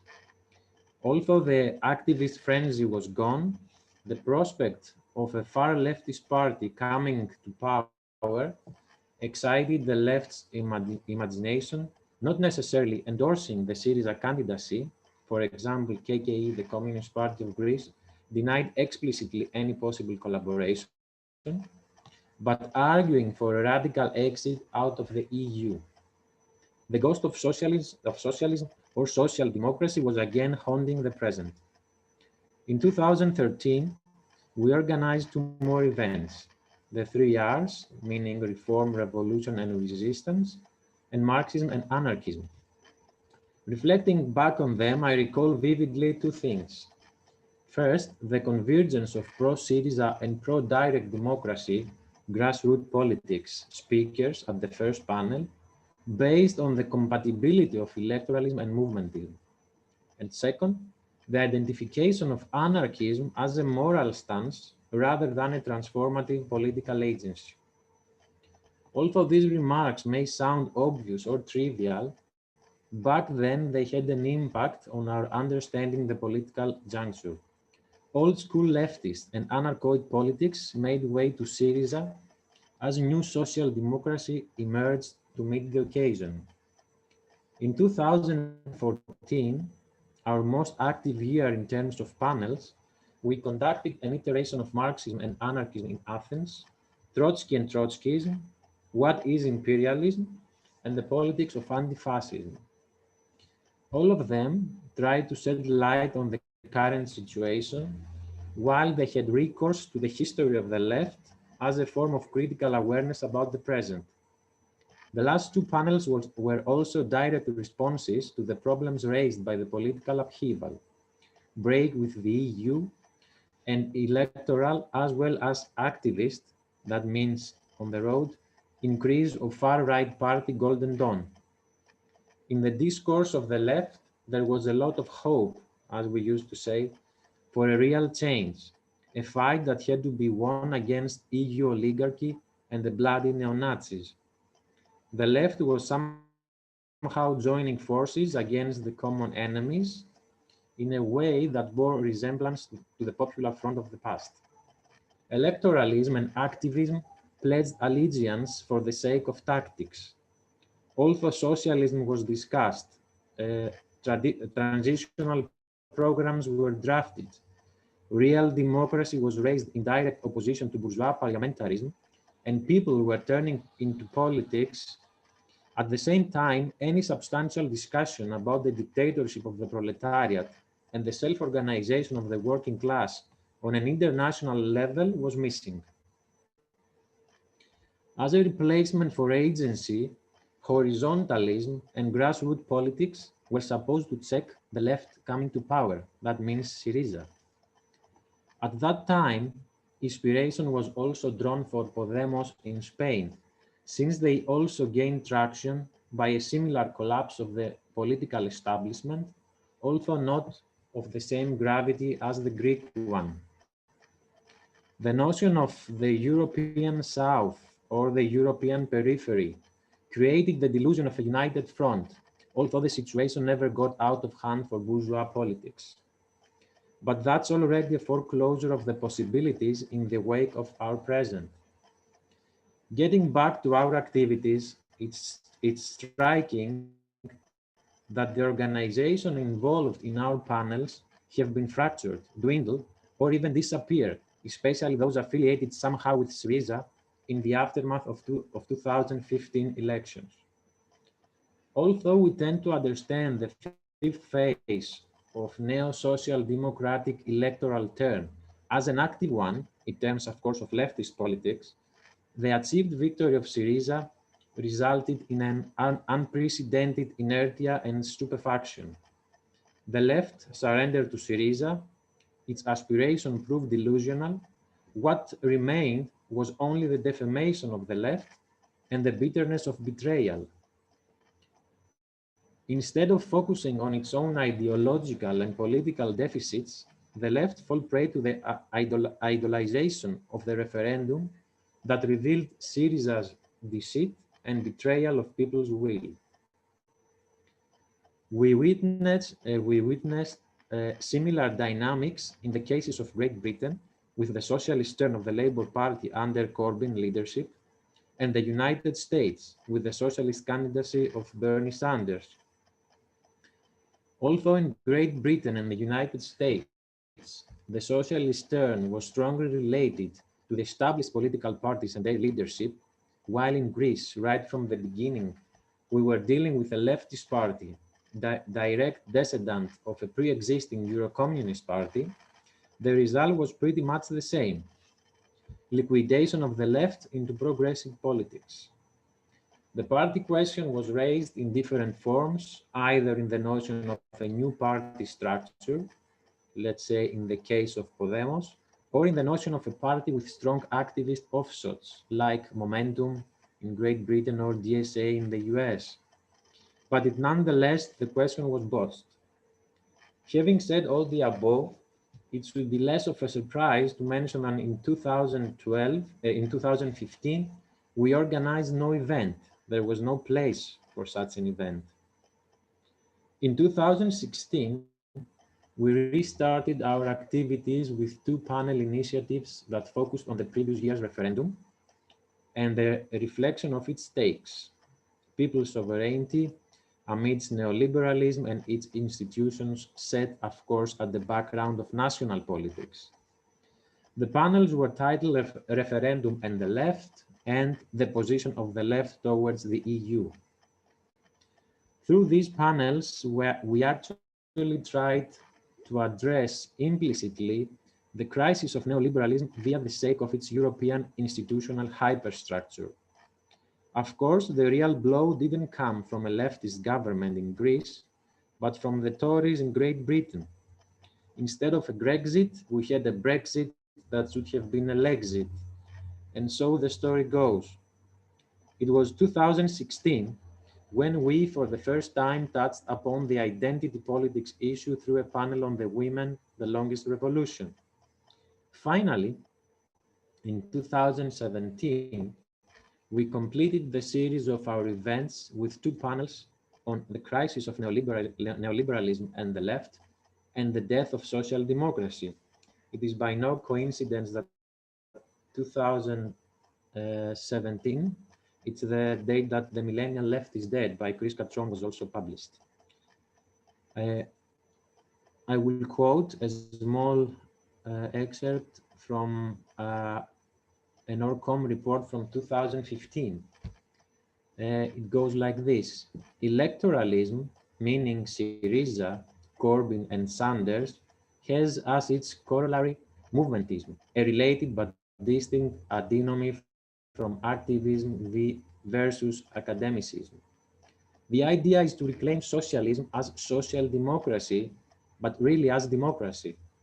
So Corbyn's reclaiming of Labour and Sanders' attempt to reclaim the Democrats against neoliberalism.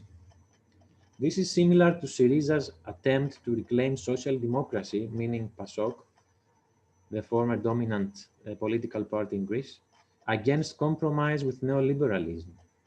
The 1980s and 1990s post-political left, that was the corollary to the neoliberal political turn and complement to third-wave politics of Clinton and Blair and al., is presently being eclipsed by an apparent return to politics, but in the form of electioneering. Throughout this extended period, we approach the issues of democracy, socialism, its combination into social democracy, and neoliberalism negatively, that is, through the confessions of the dead left and the historical consciousness of Marxism. The apparent difficulties connected with the liquidation of the left as we knew it so far tend to present any political initiative as just another sect, either tailing the Democrats a la Jacobin or turning into a sect. These look the only possible solutions. But it's exactly our Marxism that helped us so far survive the extinction of the millennial left. These were my remarks, and we can reflect on them maybe on the discussion that will follow. Okay, thanks Yorgos, and thanks everyone else. Since I've been asked for a quote-unquote active moderation, I'm going to follow up with the first question, and then I'm going to come back on the questions which were posed already, but also feel free, ask more questions, post them in the Q&A box. So I understand that the framing of our conversation was exactly intended to bring together the question of the left and the question of Platypus itself. And this goes to the heart of our project, because we try to make sense of what we call the death of the left in our activities, in confronting the memory of Marxism and the lack thereof in reading groups, coffee breaks, film screenings, and panel discussions. But we're also trying to make sense of our own project as a symptom of this death of the left through experiencing and getting in contact with the left. So this is closely tied together with our gamble or our wager that the past informs our history, our view of the present, and our view of the present also informs how we imagine history was. Please bear that in mind when I ask, what do you think? What's the relationship? How far carries the analogy between the new left and the millennial left? And as a little addendum, as a follow-up to what Yorgos said, in how far were or weren't they international phenomena? If anyone wants to answer right away, please go for it. If not, I'd go in the order of speaking.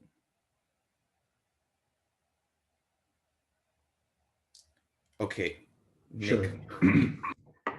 Okay, so let me just summarize the question so I understand it. It's how strong is the analogy between the new left and the millennial left? How similar you're asking, and whether or not both were international phenomenon? Okay.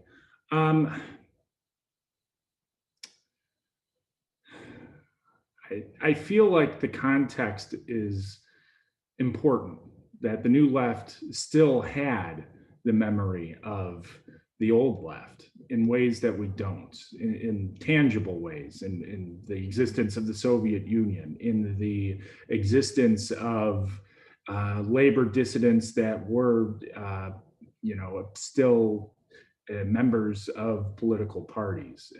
In international ways, you still had international communist parties holding seats in Europe. You don't have that to nearly the same extent, and it feels like it would not be accurate to call, the analogy, to call the millennial left analogous to the new left in that way on context alone. But also, I do feel like there may have been potential of the new left that is absent today because of that context. I do feel like, it's one point I didn't raise. I mean, I was an anarchist, and that came out of liberalism. And a number of panelists have talked about the connection between liberalism and anarchism. If you consider America to sort of be a default liberal state, I mean, it does make sense that a strand of discontent would be motivated by that American liberalism into anarchism, because I certainly do feel like that's my experience. In terms of international context for the millennial left, yes, I mean, it is international in sort of the kind of a uniformly cultural way. That's not to say that it has any kind of influence outside of that sphere in an international context. So no, I don't think today's millennial left is at all international. I mean, there's a very big difference between any kind of, international politics and culture. I mean, I think it's probably good to have an international culture rather than totally separate national, sort of isolated cultures developing. But no, I don't think it's analogous to the new left, and I don't think it's international in the way I suspect you're referring to.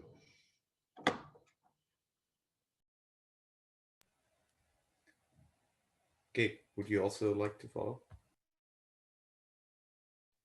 Yeah, actually, this is also related to something I wanted to respond to Nick. Nick kind of raised in his remarks, like, why wasn't there a Port Huron statement in the new SDS? Can you hear me? Should I close my video? Yes, that's better. Thank you. Yeah. So that Nick raised the question of why wasn't there a Port Huron statement for the new SDS? And I mean, so Nick you were more involved in the SDS than I was. I was more peripheral, but I would just say, looking back, it was just the weakness. It's just weakness that there wasn't the sense that it was important to write such a statement. And I think that there also wasn't a sense that if they were to write it, it would be much different. Or what would they say that was different? So like to Stefan's question, like, how much is the millennial left a thing, is sort of how I would rephrase your question. But and I would say it's not the same kind of high watermark at all that the new left was, but maybe more than the post-political Generation X left. That's also what I was trying to get at in my anecdotes about the early anti-war protests. What I noticed was like a generational gap. There were old people and then there were young people, and where is everybody in their 30s and 40s?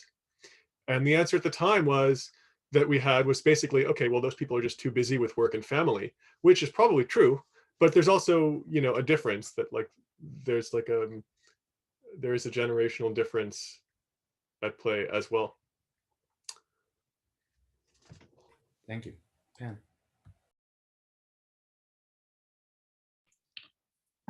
Yeah, just one anecdotal. I remember that there was a conversation about the Port Huron statement that happened at SAIC, and someone suggested to replace the word Cold War with Iraq War, which several Platypus members objected to, and it was dropped. But so I think Gabe's right? Like there was no like imagination of putting out a political statement. It was more like the aesthetics of the New Left. I guess two things come to mind. One is that this New Left generation was around, right? I think that, and that they seem to want to impart some kind of lesson to the newer generation. Mostly don't repeat our mistakes, even though maybe they hadn't worked through what those mistakes were. So the lessons were fuzzy. And I guess that the reason why the people in their 30s and early 40s weren't around, because it's that Gen X generation, which, as I mentioned in my presentation, has a really hard time taking responsibility for their own generation. But I do think that the narrative of the New Left that the millennials have is in its defeat, like it's kind of like the end of the New Left, and not maybe in its highest possible horizons in the early period. And so they have kind of a bastardized version of the New Left that they modeled, I think, the early protests after, which in part, I think, was the reason why the New Left Reader was the first choice for the first ever reading group in Platypus, to try to recapture what were the political horizons of that generation that then became almost an aesthetic by the time of 2006, 2007. I think that the international question, I think that millennial leftists think of solidarity as a form of internationalism and not the cosmopolitan horizons of history as a kind of like the left at a global scale. So their version of internationalism is to find, you know, I don't want to be facile or dismissive, but to find the struggling like people in the world and to say like we have solidarity with them. Maybe to clarify, I was asking if the millennial left was an international phenomenon, not an internationalist phenomenon. I see. I mean, I think it's a generational phenomenon, and therefore it qualifies an entire, I would think. I mean, from Yorgos' presentation and my presentation, I found a lot of correspondences. It was just that it seems actually that in Greece, like the lessons that he was imparting happen in a much more real political level than in the kind of protest politics of the United States. Meaning the fact that it was immediately subsumable into the Democratic Party in some regard made the whole thing kind of a show, a sort of situationist action, rather than leftists struggling for ideas or critiques of the Social Democratic Party or the limitations of the socialist, right? So I guess in that sense, I think there was an international phenomenon of the millennial left that we're living through. Yeah. Thank you. David. I would agree with what's been previously said, and I would say that what is an international phenomenon is capitalism and its politics, and this raises the question then of what do we mean when we talk about the millennial left, which I think is different from what is generally meant. So I think like around 2016. There was like a sociological effort to recognize, okay, like we've been tracking this political generation that in the US, for instance, voted in a voting bloc for Obama more cohesively than any previous generation since the voting bloc for McGovern. And we've been tracking them and we're trying to understand them. So there's that, and that's different from what we mean. And I think there's also this kind of millennial Marxism, like Ben Lewis in the CPGB, for instance, kind of could recognize himself in that. And James Hurley kind of recognized himself in that while being skeptical of this kind of label, so to speak. And that's also something different. And I think Pam spoke about this with Chris Maisano, right? I think he would kind of see himself as a millennial leftist in this sense. So what do we mean when we say the death of the millennial left and we try to like highlight an inflection point, right? Like a kind of not necessarily like a change in direction, but like a change in emphasis or a change in quality. And I think what we mean when we say that is that, and this gets to the heart of your question about what's the difference between the New Left and the Millennial Left. I think the New Left had more like the possibility of the New Left to rediscover Marxism was more palpable and maybe more possible. It seems more plausible than the Millennial Left being able to, like the New Left's idea of being able to learn from the past generations and critically rescue Marxism and kind of have a dress rehearsal in the 70s for a revolution in the next generation. Like that's a little optimistic. And might not have been plausible at the time, but that seems more plausible than the Millennial Left having that perspective of itself. And I think that what there was a possibility for was a critical break, and it's not necessarily clear what that critical break could have been. Maybe actually that critical break might have been more effective with the loss and absence of those organizations that Nick was talking about, like the kind of embodied memory of Stalinism, for instance. Like maybe losing that actually opened up the field and there was new possibilities. But all of those kinds of possibilities and questions that the birth of this generation of the left, which it's not just constituted by like the individual people who were born at a certain time, but rather by the kind of experience that they were getting and their historical memory. And it's, I would consider someone like Paul LeBlanc, who is a new leftist, to be part of the Millennial Left, because he kind of changed organizations at this time and was critically reflecting. That's just one example. I guess it's just, it's more of like a moment than it is a kind of sociological identity. And I think the kinds of possibilities and questions that were formerly there and intuitive and were kind of part of the conversation are now gone. And that's kind of when we talk about the death of the Millennial Left, I think that's what we're talking about, is the way in which they felt like they wanted to play it safe or avoid playing the hand that they were dealt. And in that sense, kind of rely on past gains of the New Left. And I tried to highlight in that in my remarks, like the difference between the substantive possibilities of the New Left and the kind of effects, like the effects of its liquidation and failure, which then the Millennials have sought to repeat, perhaps since the beginning, but.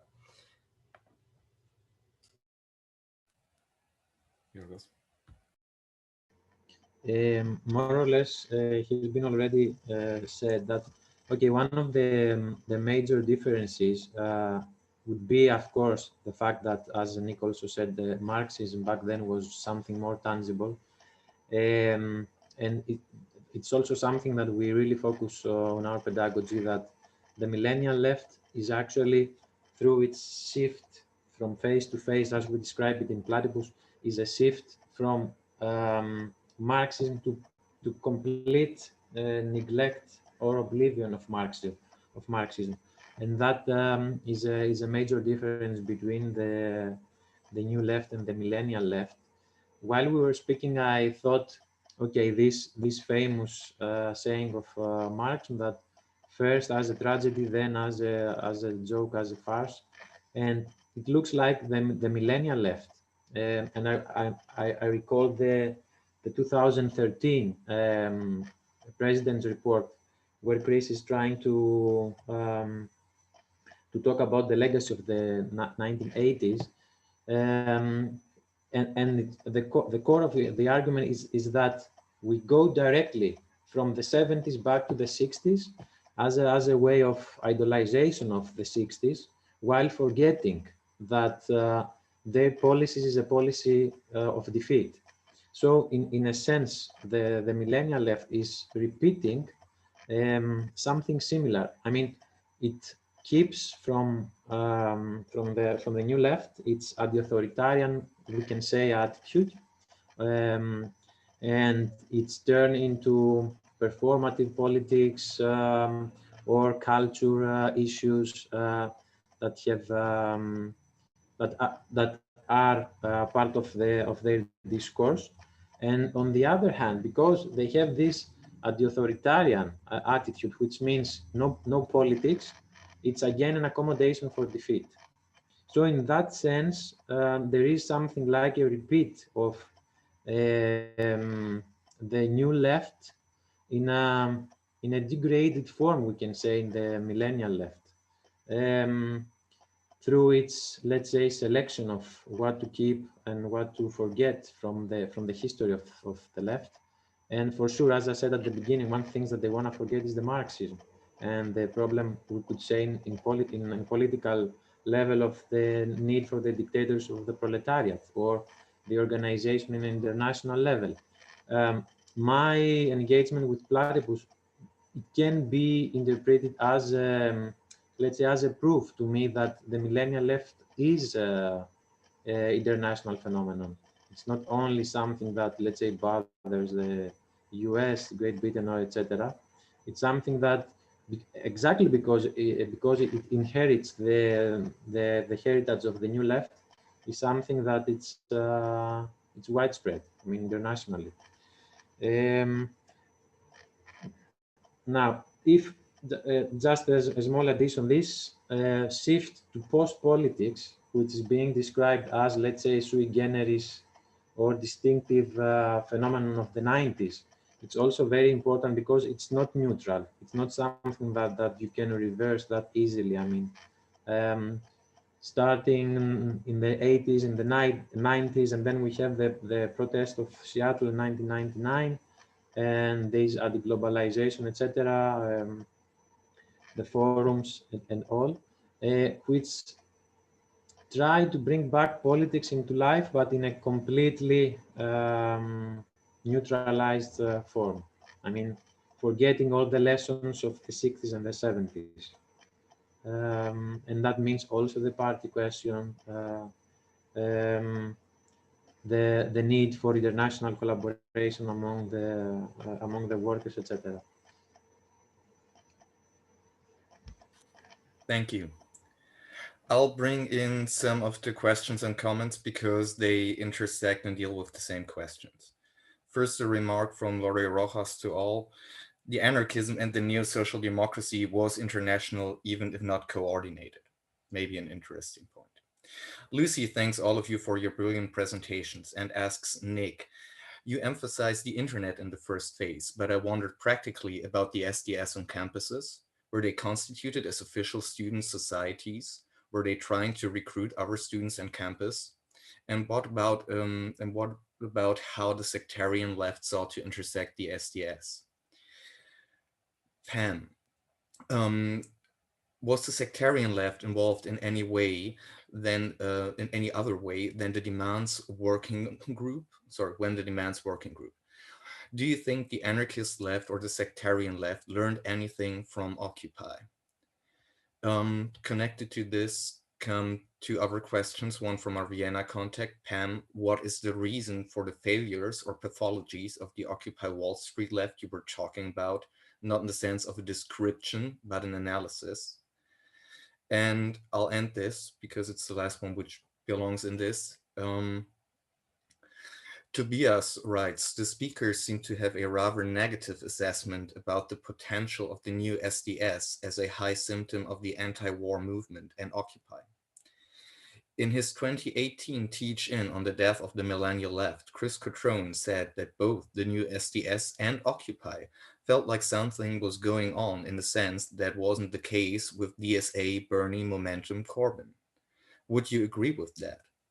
What would have been possible for the new SDS and Occupy at best?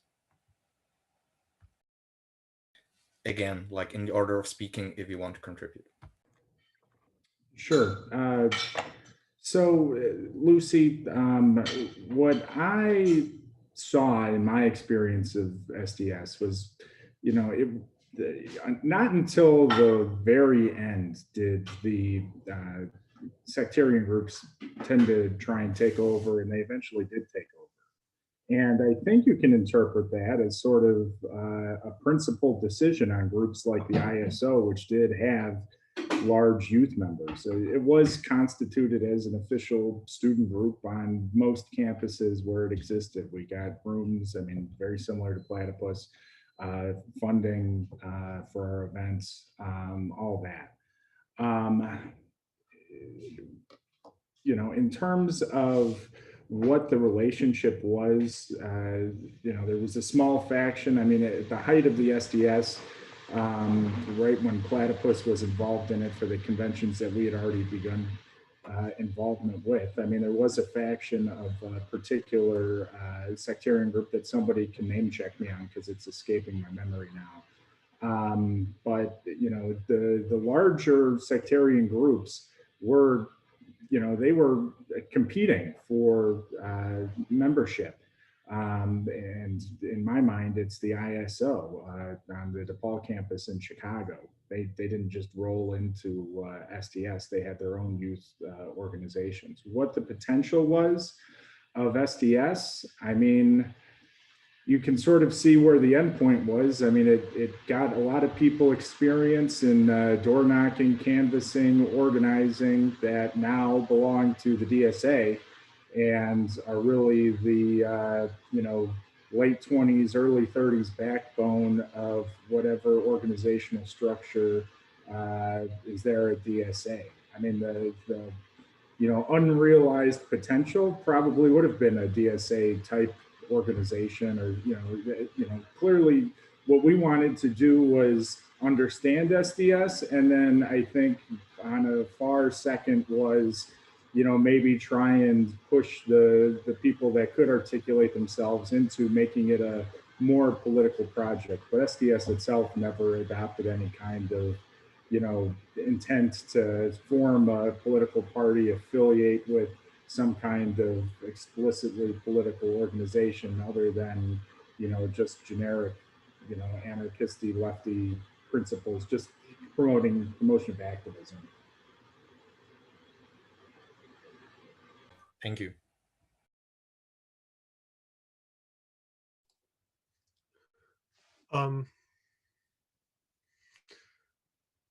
Yeah, so one thing is like, again, about this generational difference. Like I remember Bill Ayers, saying we shouldn't repeat his mistakes. We shouldn't repeat their mistakes, like at the founding convention for the new SDS. He said, like we need to be like, normal people. We should watch football. That was like one of the things. And then I remember also like later in Platypus, talking to Mark Rudd. And he's like, the one thing, he's like, if I had talked to you in the 60s, if I had only talked to you, I never would have joined the Weather Underground. Right. And so I wonder if those are the lessons that my generation has basically learned from the New Left, and that's kind of how they've wound up in the DSA. But I don't think that was like a foregone conclusion in 2006. And I think that was, we had a more open-ended attitude on the eve of Obama of what 2017 could look like. So on the question of internationalism, again, I think the base, also to go along with what Lori was saying, I think the basic premise of anarchism was a more or less like general, like international experience. And one thing that hasn't been said, and maybe it's because I neglected to mention it, is the importance in Platypus of encountering the anti-Deutsch through our German members and reconsidering anti-fascist politics in the wake of the collapse of the anti-imperialist, anti-war movement. And that had a profound impact on, reconsidering the politics, and was a significant part of our intervention in the Millennial Left, which was trying to hold those different tendencies in conversation with one another in order to highlight the truth they could say about each other. How would you characterize this impact? On Platypus or on the Millennial Left? I mean, I think that, in Platypus, it seemed to me what that showed was like this way in which we're trying to look a step ahead. It seemed to me like we were talking about this split, and then like several years later, it's like, oh, like Antifa is actually like a general thing in the United States, whereas it wasn't really when we were mainly talking about it. I think that yeah. Pam. I mean, the sectarian left was fairly absent. I remember the Workers' World Party selling some newspapers, but they were mostly not in the park. And when we ended up going to Tompkins Square Park with the union members, I saw a lot more of them there. So it looked like they had sort of moved away from the anarchist-led General Assembly to conversations with union members and workers. So they had been just kind of folded into the reformist politics that had emerged in Occupy. The question about why did it fail and giving an analysis, I mean, I will try to say it again, as I thought that I had attempted to do so. The horizons of Occupy in terms of like renewing democracy, like those were the political horizons of it. And in fact, there was agreement across the board, right? Chris Hedges, David Graeber, O'Brien, the WikiLeaks person. Like there was this agreement about the renewal of democracy and the different ways in which they went about it. The most prevalent was this idea that the park itself was creating these new forms of organization that were more liberated. And as it turned out, all of that was more of a situationist action than it was about creating like the new society, which is why the people with demands, the DSA mainly in the demands group, were capable of giving shape to something that then was just inherited by Democratic Party politics because their own horizons were not beyond Democratic Party politics. It reminds me a lot of how Gabe characterized his post-mortem reflection in the anti-war movement, that maybe we weren't actually protesting the war. I realized that we were protesting the Republicans, we were protesting Bush. In retrospect, I think Occupy, you can say the same thing. Like that's the repetition here. That in fact, they started off as having a critique of the bailout, right? The critique of them and the elite. But then they were folded into the Democratic Party. I think that the potential was that at the time, it was during the Obama, the first Obama term. And so this potential of a reconfiguration of the American political base was present. And I was trying to tap into some of that with the Tea Party, like the openness about, like, do we want people that would have gone to a Tea Party meeting to come to the park? You know, a lot of people were like, yeah. And me encountering this worker that was like, this is not an anti-American movement. You know, there was this, I would say, potential at the beginning of the protest that people were going to come with their discontents.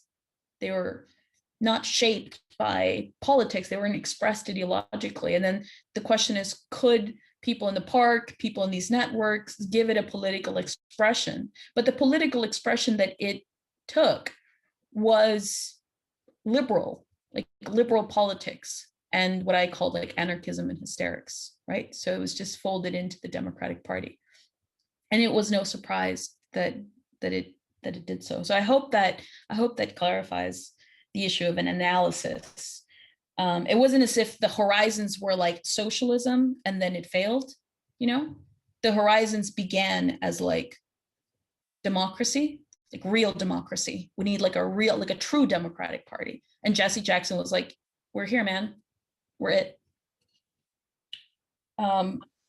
Yeah. Thank you, Pam. David.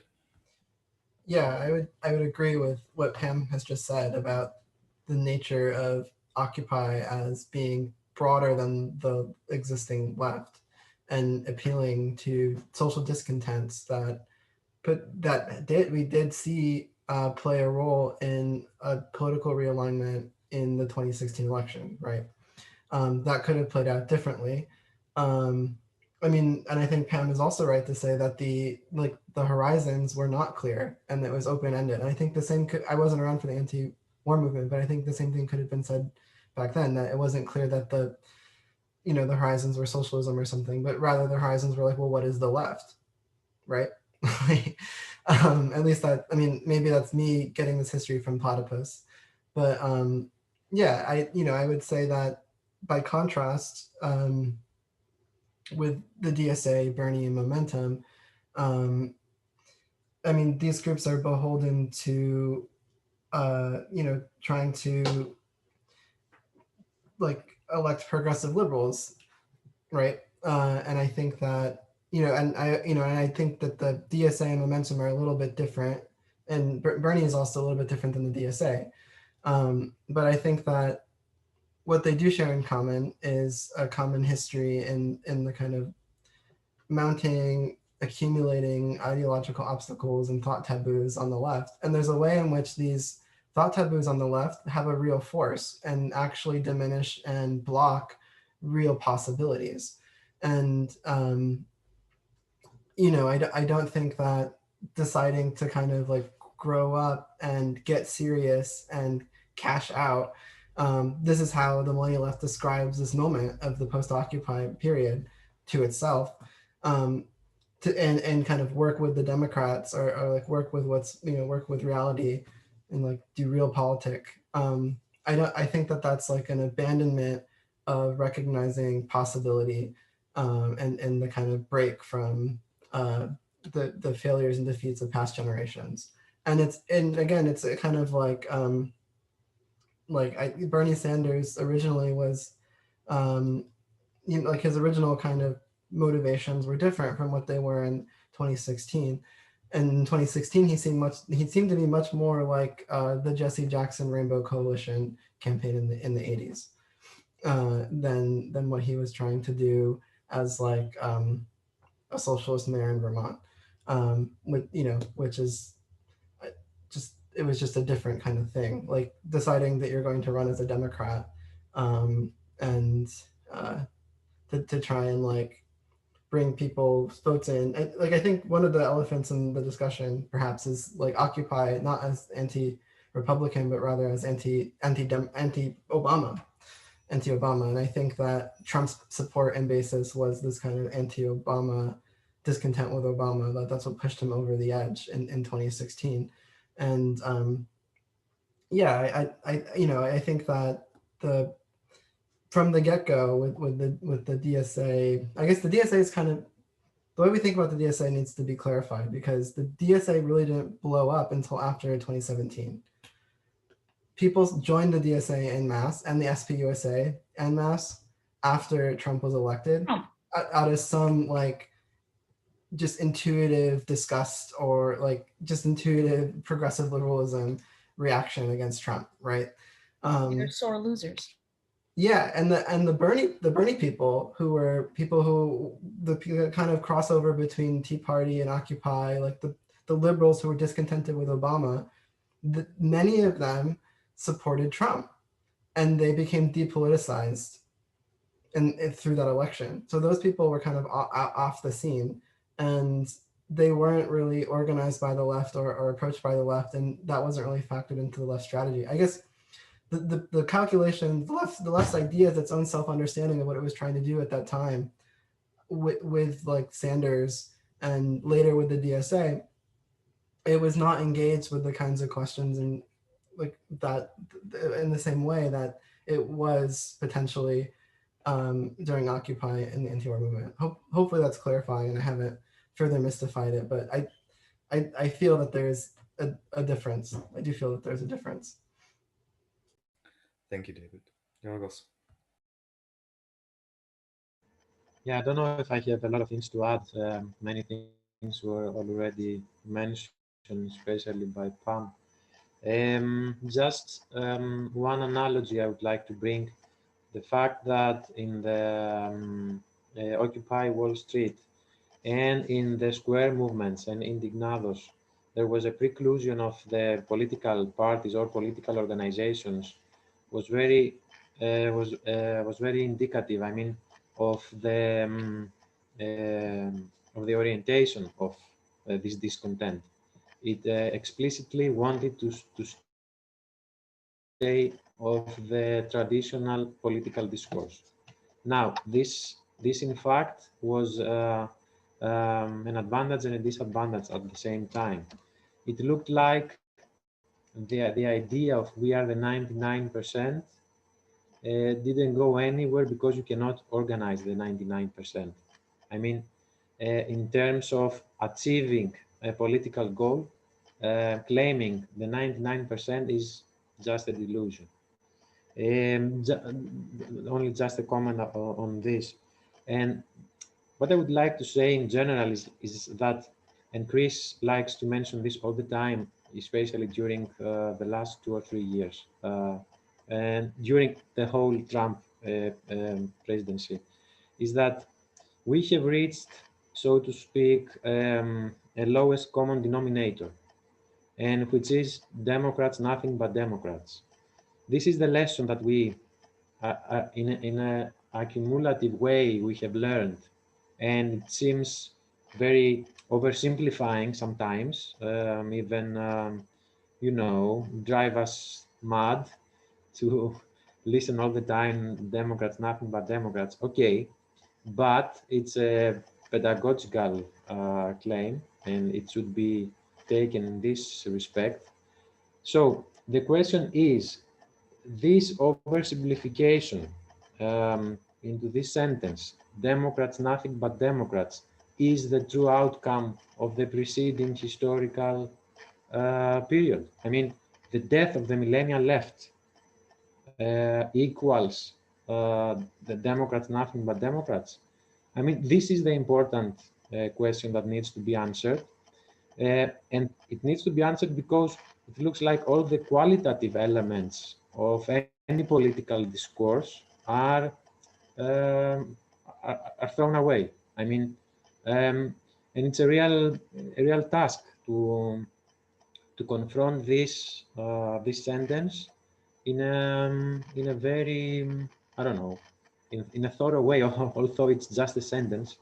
But to me, the whole trajectory that we are trying to build of the death of the millennial left, which is the history of Platypus in a sense, because we started our story by 2006. Is this the end of this story?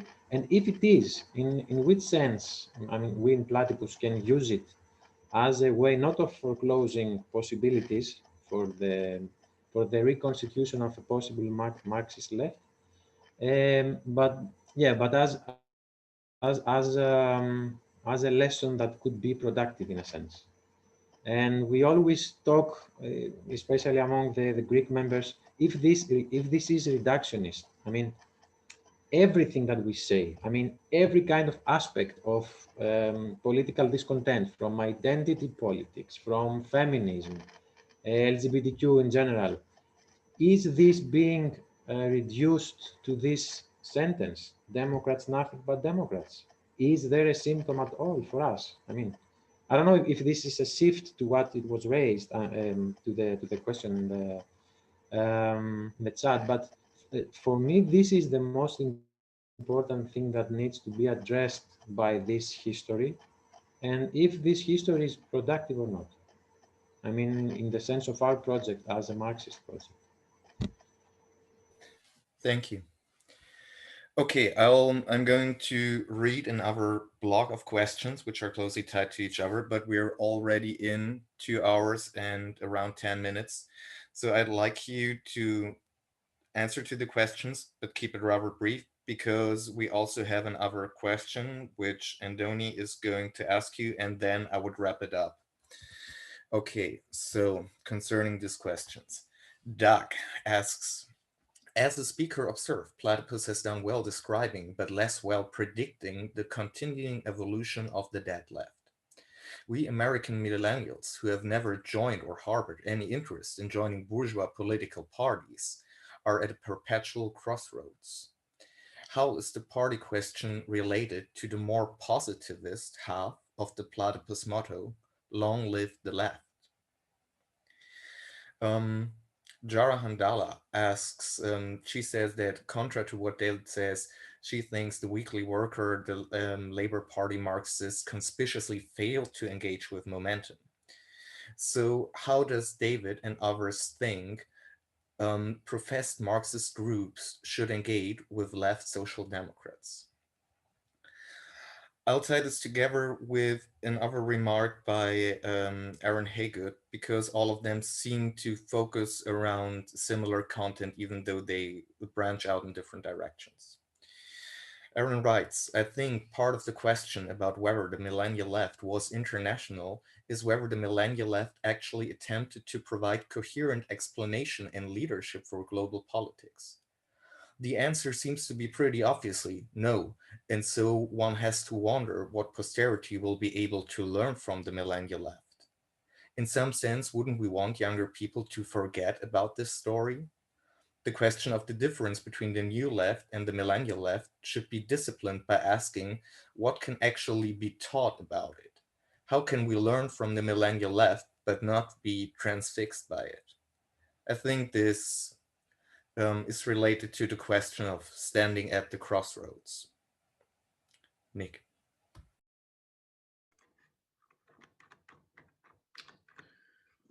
One thread that I found common between these three questions is basically the what is to be done. One question asks about how professed Marxist parties should deal with left social democrats. Another is asking for an interpretation of the positivist part of the Platypus slogan. And Aaron sort of, maybe that's one that's a little bit different. For me, I feel like, this is Platypus. We may have a positivist slogan in endorsing, a conception of freedom.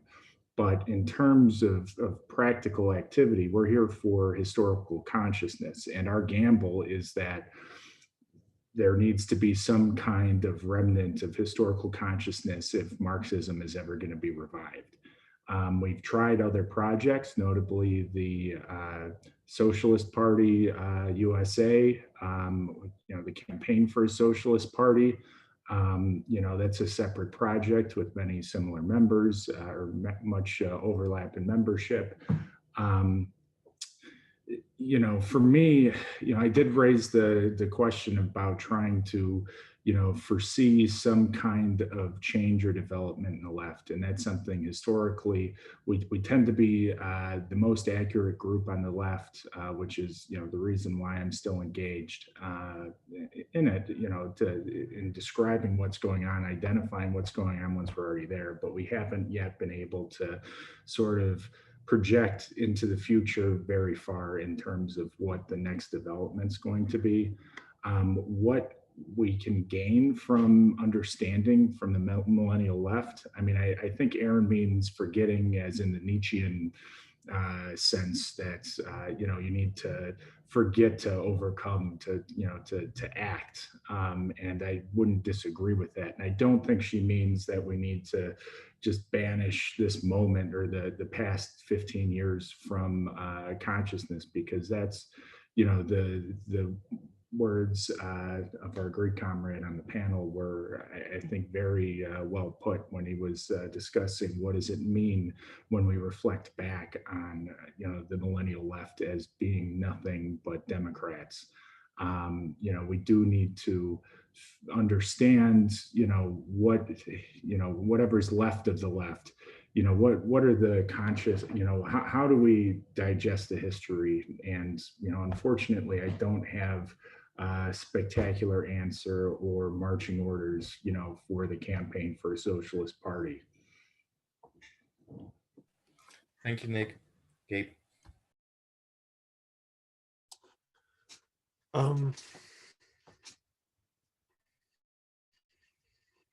So, okay, in terms of the Cold War, first, I think that this maybe figured differently during the anti-imperialist, during the anti-war movement. We read Postone's History and Helplessness, which was really,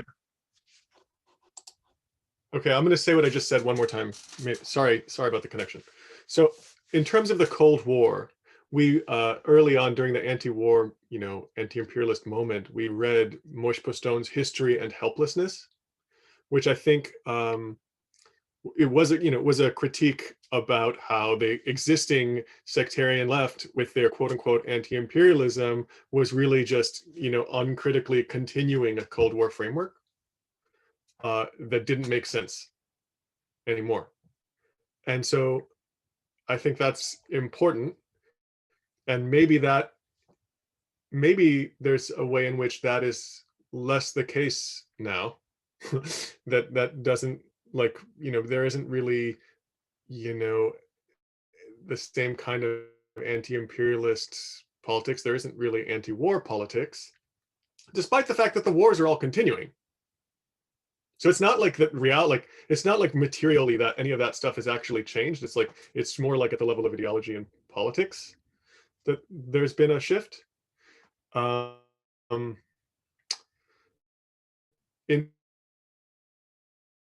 not, we should just forget this history, Aaron's point.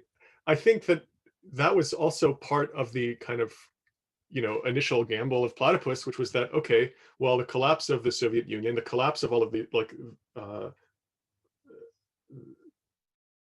the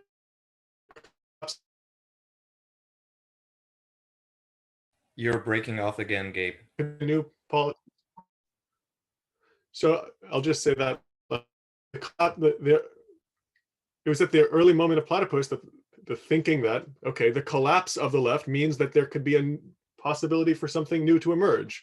I forget, I was just reading this, not in the sense of a reviving the dead left, but in the sense that the dead left could be a fertilizer for a future left. So I think that it's in that sense of like wanting, yeah, I guess I'll just end it there. Thank you, Gabe. Pam. So the positive part of Platypus, long live the left, and the party question. I think that our syllabus, the problem of 1848, of 1871, of 1917, this is our most positive sort of lessons, right? So we want to motivate in the imagination of our attendees why the party is necessary, and why in Marxism, the question of Bonapartism is the question. That's our positive lesson, if you will. But Platypus doesn't have any advice to give the Marxists because Marxism is dead. And our project is founded on the idea that we'd like to reconstitute the conditions for Marxism. So in terms of advice for people active on the left today, we don't have any. Our task is to try to reconstitute this historical consciousness. Why Bonapartism? Why Marxism? Because it's not self-evident. Because as you saw in Security Park and etc., what the Marxists were doing were just waxing nostalgic about FDR and the New Deal. So Marxism is dead. Should it be forgotten? I want to take up Yorgo's provocation here about the Democrats, nothing but Democrats, because yeah, I mean, that's the lesson, that's the pedagogical point.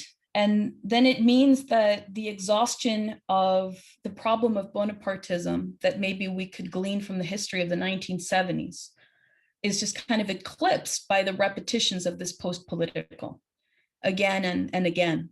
And so you have different instantiations of the same problem. And I guess in that way, we shouldn't get mired in the details, right? Whether it's like David Graeber or like the communization theorists proposing a kind of prefigurative free society in the old, like there are many different flavors of this. But as I try to sum up, maybe somewhat crudely in my comments, this is all a postponement of the Bonapartism question and the question of state power. It's all a postponement of Marxism. And so in that sense, I think Aaron is right, that it needs to be forgotten, right? But in another sense, to kind of follow the Nietzschean analogy, I think that the only lessons that we can learn is through Platypus within the longer durée, right? So the millennial left, I think, only makes sense to us, and we can only make sense of it in the longer durée of decline by contrasting it to these moments, 1848, 1871, 1917, the new left. And only then is the present thrown into relief to be made intelligible. So that's the way I think that we should consider this history, not in trying to find the correct theorists or the correct analysts of the crisis in the last 14 years. Thank you, Pam. David. So I wanted to respond to the kind of problematization of my assertion that the libertarian Marxists were involved in momentum with a kind of anecdote to illustrate maybe what we do, how the pedagogy in Platypus actually like is motivated. So I remember like Ephraim Karlebach and I, he's our current president of Platypus, for those who might be new recruits and might not know. Ephraim and I were going to the Grassroots Momentum convention, and in the summer of 2017, in the lead up to the general election that would come, that Jeremy Corbyn lost to Theresa May. And Grassroots Momentum was a split from Momentum, because Momentum was kind of like a private campaign run by Jonathan Landsman. It's not like the DSA where it had this like prehistory on the left. And I guess Landsman kind of made these membership requirements that people needed to be a member of the Labour Party, which of course excluded the sectarian left. So the sectarian left and the anarchists all had to kind of be grouped in this ghettoized Grassroots Momentum, which was doing what Momentum was doing, but outside of Momentum. So it was this kind of like bizarre, otherworldly experience where you had these Marxists who were running to be leaders on a steering committee of an organization that was tailing an organization that was tailing the Labour Party. So, I mean, and I remember having I remember like getting a coffee with Ephraim afterwards and like talking about like, okay, they're talking about Lenin and they're talking about the Second International and they're raising Rosa Luxemburg and justifying, you know, like why we're not anarchists and why we need to be like, why we need this kind of steering committee versus this other kind of steering committee. And I was, you know, and just being like, this actually has nothing to do with the questions that historical Marxism posed. And so what we do is we raise that positive history of Marxism up to the present. So the present kind of ideological obstacles and thought taboos that are like actually constraining our imagination of what's possible in the present. So I think like the CPGB, they find themselves in a difficult position, right? Because on the one hand, they ostensibly want to be this ecumenical, open, and reconsider possibilities for politics, which I have no advice for that as well. Like, I think Platypus doesn't have any advice in those terms for reasons that have already been clearly stated by others. But they also kind of like, they're trying to like counter recruit people like who are interested in this Labour Party politics anyways.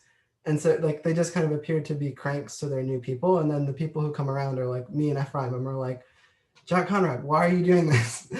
Like, tell us about this. Like, tell us about your strategy and like what's going on. And you know, like the people who are reading the Weekly Worker every week are me and Ephraim and going to their events, etc. But I digress. I wanted to address Aaron's question about forgetting. I think others have addressed the Nietzschean aspect of Aaron's question that she might be taking for granted. But I wanted to put a point on the Millennial Left as producing new symptoms and new thought taboos, and kind of this is an open question. And I think that the Millennial Left is already starting to accumulate its own history in a symptomatic, pathological way that is going to constrain possibilities in the future. And so this is kind of what, like, we need to be thinking, what kinds of symptoms do we want to engage now so that we're prepared when, you know, for whatever is to come next, so that we can stay ahead of the curve. And I think the way that I gave my talk was actually different than how I would have given it in previous years. And I tried to focus on what I saw as contiguous with the way that the Millennial Left remembers itself from that time in the fourth phase. So like this kind of getting serious and getting real and kind of political maturity, which is actually spurious. And it actually is the opposite. It's actually a moment of their extreme political naivete and political immaturity and their kind of bankruptcy and death. So like, I kind of put a finer point on my remarks to highlight the what's going on in the present. And I think this might be an example. Like it was an experiment. I'm not sure if it worked, but I think we need to start thinking this way in terms of how can we help the next generation forget? Because I think to kind of round out the dialectic of forgetting and remembering, the question is like how to remember in a way that we can overcome it, right? Thank you, David. Yorgos. Just to follow on what David says, it reminded me of, in a bizarre way, this argument of Lenin in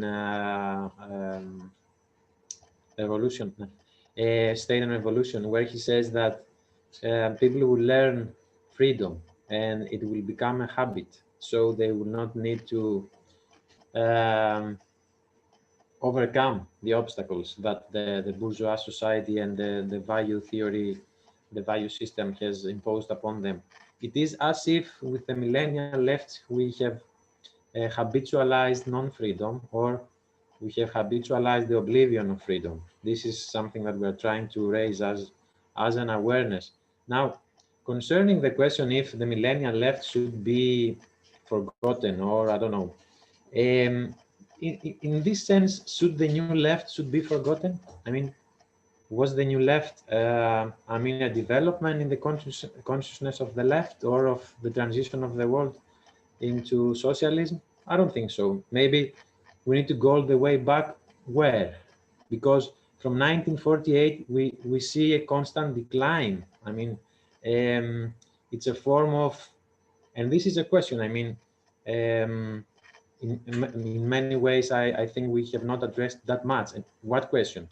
In which way capitalism offers possibilities for freedom? I mean, through this idea of regression, we tend to believe that capitalism is in constant crisis, but does it still have a revolutionary perspective? If yes, then it needs to be salvaged by the millennial left, the new left, etc. This is the task, and not just to forget, I mean, because this is the symptomology, and symptomology is not only fake appearance, it's appearance in the dual sense of the word. This is a question for me also. I mean, is this a symptom that is a symptom? Because symptom means possibility for interpretation. Is there something like this? Or this is just dystopia and, I don't know, indulgement into nihilism, as the millennial left many times likes to portray itself. I mean, this idealization. Now, the question is, what kind of place there is still for the subject-object dialectics?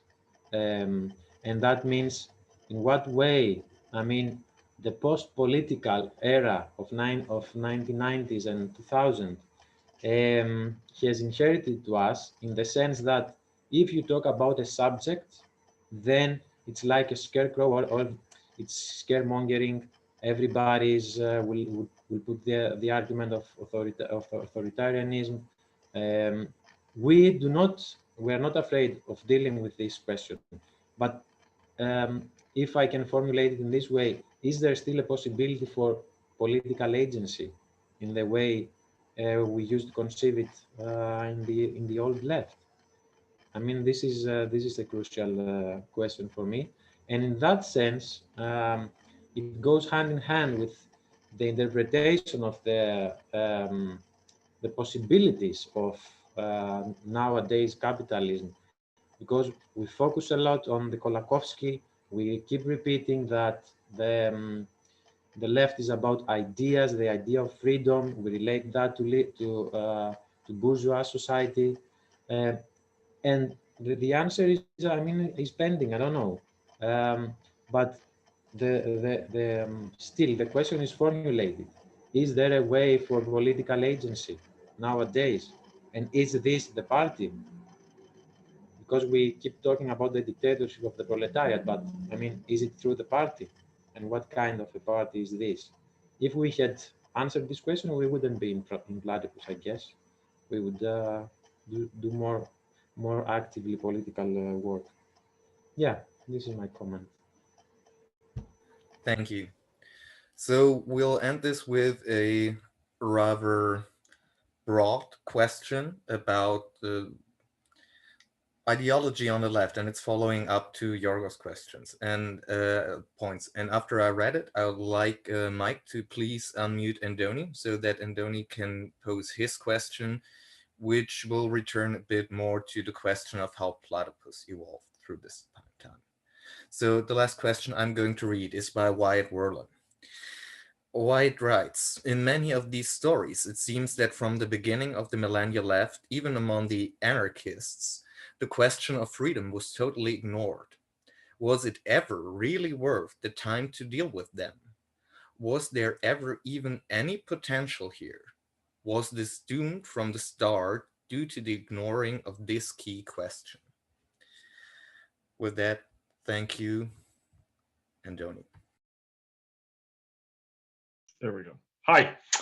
So I wrote the question originally when I heard Nick's presentation, but it sort of, I've expanded it out since. So in Nick's presentation, there's this, there's the prominence of activism, and but also the disappointments with activism in the first phase.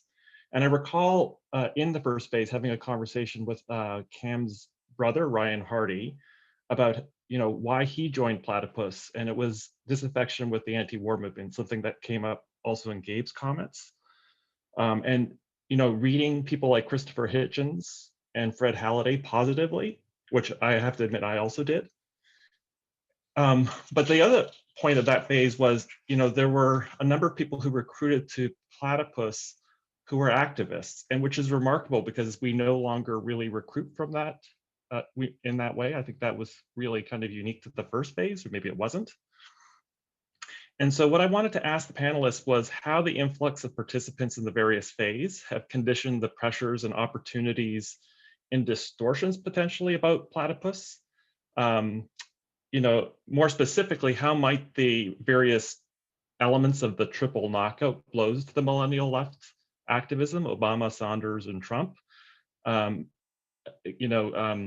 really kind of condition the ways in which Platypus approach things. And I guess the last question is, I was thinking about how working through these discontents may have registered changes differently in different phases. I was thinking, comparing David's remarks about how change was registered for him, as opposed to Nick, who found the ability to sort of register change very lacking in his phase. And so so I wanted to hear how discontents and with the activism, which was kind of prominent in David's presentation in particular, conditioned Platypus's ability to recognize change. Thank you, Andoni. Nick.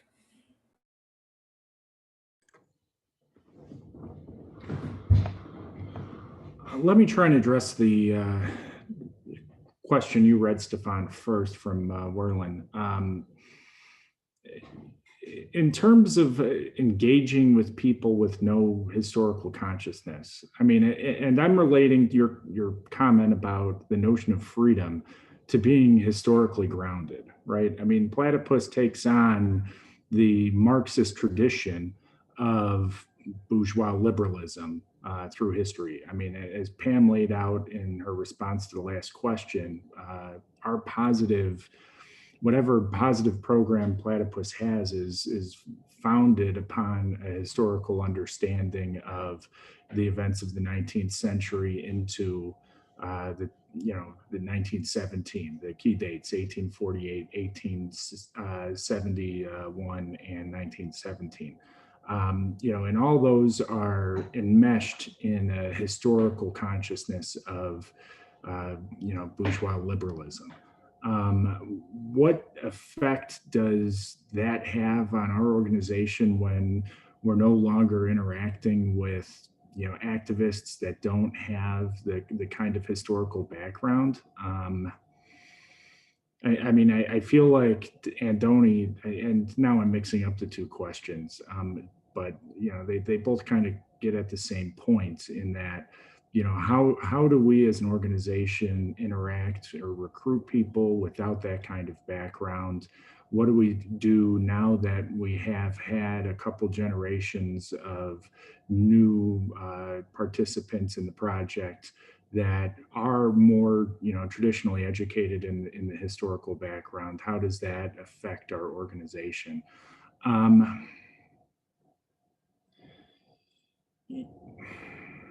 I think we've attempted to address it through, trying to highlight activities that, or, social movements that people could get some kind of practical organizing experience in. We still always attempt to, get people on panels and contribute to the PR. Engaging with people is the point of Platypus. So to finish off my response to Merlin, that's just what we have to do. That is the left. Our gamble is that by maintaining this historical thread of consciousness, we may be the last hope for the Marxist left. We're the insurance policy in case, Marxism doesn't spontaneously emerge again. To Andoni's question, what are the difficulties of having people without that kind of practical experience, but a better pedagogy that, we're able to develop further in the reading groups? It's hard to assess. I feel like we've been steadily growing as an organization. We had some discussion about, to attend the demonstrations over the summer in America. I was a proponent of that. I feel like we just need to continue our engagements and, be open to involvement in other projects like the Campaign for a Socialist Project, or party, excuse me. Thank you, Nick. Gabe. Okay, can you hear? I switched to internet. Maybe it'll be better now. Okay, so a few things. First, on the question of freedom, did the anarchists actually ignore this question? I think kind of, but not really. I think that I remember SDS protests with like banners, like SDS banners for freedom, just with those, right? And the point was that it was like, at the time, there was this whole question of like whether or not the anti-imperialist left was going to cede the project of freedom entirely to George Bush and the Iraq War, liberators, or whether or not freedom was actually a thing that the left was interested in. And I don't think that it was a settled question entirely. And that was also part of the intervention. I think that, anarchism, the anarchists were attentive to it. Why don't we recruit activists anymore? That's interesting. I think it might be related to changes in the sectarian left and the collapse thereof. The ISO, like kind of what they did was activism. And not that we like recruited from the ISO, no, but it's just like that says something about the moment. I also wanted to talk about speaking at Occupy. I gave a capital and history teach-in at Occupy in Chicago, which wasn't the same sort of thing as the occupation in New York, but it was kind of mimicking it in protest. And I tried to talk about the problems of history and repetition, and two things happened. One was there was interest from students in the crowd who were trying to understand what the hell I was saying, but they were like, well, what's wrong with repetition? There was a kind of like, it was a sort of, it felt like, okay, this is an interesting conversation that we could have. And at the same time, there was a protest from like a sort of Stalinoid, anarchist, gray-haired, dressed in rags guy who was like accusing me of shutting up the people and tried to shout at the crowd about how we don't need the intellectuals to tell us what to do. And so I guess I've always sort of taken it for granted as a starting point that the question is whether we can learn from history, whether history can teach us anything. And the gamble is that it can. And the question of whether we would be better off forgetting this history raises the question negatively, and it's maybe too early to tell. I guess the question is only significant in light of the history, but totally absent the history, it's not as significant. And right, and like without any historical consciousness, then there's just like a different kind of repetition that's bound to happen. I mean, I guess the other aspect of this question is saying, well, maybe capitalism can generate new problems. That's not just like the mimicking of the past. Maybe. Thank you, Gabe. Pam.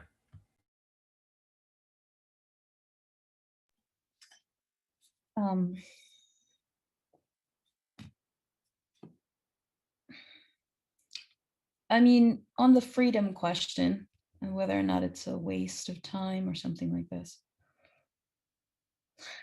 I don't think that it's a waste of time to engage anarchists, people that are attracted to anarchism. No. I tried hard in my presentation to show how some of the rejection of the Marxism that was coming from the DSA, like, came from a place of critique and of a kind of hopefulness that wanted more, right? That they didn't just want to be like part of the Democratic Party platform. They didn't just want to be reformists, but it's quite confused and misguided. But this problem of the Marxist clarification, the problem of freedom, which haunts us, we're not antiquarians, you know, we're not just kind of like trying to preserve some previous definition or some like previous values. There's no going back, right? Yorgos raised this. There's no going back to like the pre 1970, 1960s moment. And so the only way is through. And those shards and remnants of these pieces of the dead left that don't quite make a whole, like, this is what we have to access those moments of 1848, 1871, 1972, 1917 rather. Like we don't have, like, you know, the actual past. We have them through the present. So that's why we deal with them. Public education, self-education through public education. So I don't know if that's satisfactory for Wyatt, but yeah, we're not antiquarians. The activism, I mean, you know, like the first thing that came to mind, Adoni, when you said that, I was like, well, what about, you know, someone like Conrad, who's coming from like the DSA milieu? I guess, I don't know if, you know, he would, and I don't know if he's okay with me calling him out, but I don't know if he'd be considered an activist, but I think that part of his practice is activism. And so I don't think that we're recruiting the way that we were, you know, when Nick was around, like these kinds of activists, but essentially, I think that we hope to appeal to anyone that wants to go farther down the rabbit hole with us, right? That just wants to ask more questions about where the practice is leading to, how do they imagine the world that they're acting upon, what are the ends of their movement, what are the questions that, you know, operate, what are the taboos, the thought taboos in their organization. So I don't think that there's any block against that. The question is how we do it now. There's a lot to say. I wanted to just make a point about this problem of political agency and whether or not, you know, there's a way for us to reconsider political agency in the present. I mean, I think that question is highly mediated for Platypus. It's not so much like, can we somehow act as if there is political agency, but rather Platypus, through reconstituting a kind of historical consciousness of Marxism, wants our readers and our audience and our members to be motivated to understand the imagination for the need for political agency and for the party. I know that sounds a bit convoluted, but it's a sort of, it's a pre-political project that hopes to establish the imagination of the necessity for the party. And that's what we're doing, which is also why we need distance from practical political projects, right?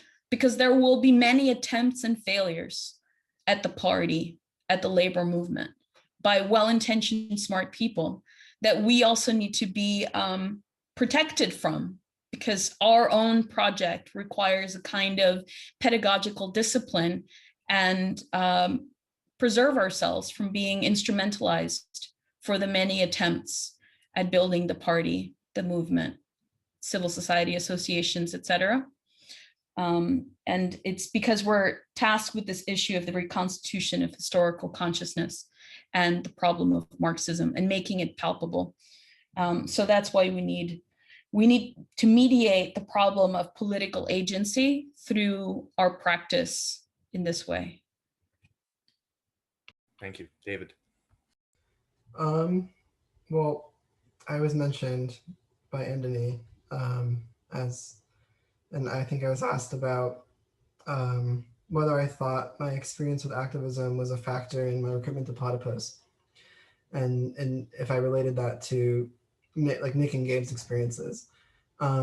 It seems to me that Nick and Gabe had very different experiences than I did, and that mine was of a kind of quick flare up and burnout, whereas Nick and Gabe seemed to be engaging in their activism in more of a kind of intellectual way, and with people who were organized and had a kind of more organized than Occupy was, guys. Like, let's be clear. But right, like, I mean, and also like, I don't know, like new SDS having the involvement of the old SDS, that's significant. That's significantly more organizational presence and kind of historical memory than was present on Occupy. Like, you know, Christopher Hedges was not comparable. And I think, you know, like, again, like 2 years passed between me being involved in Occupy and me finding Platypus. And maybe like, you know, like, I know like there were these members who were recruited around that time in New York who had these kind of problems of like wishing that Platypus was some kind of way for them to be public intellectuals or something. And I felt like hearing about that retrospectively, I was like, well, I was also involved in Occupy. I was like, am I in some way, am I doomed to become like them? Like when I, you know what I mean? And I don't think I don't think that's true. And, you know, part of me wonders why it's the case that I could be more open and receptive to Platypus than others.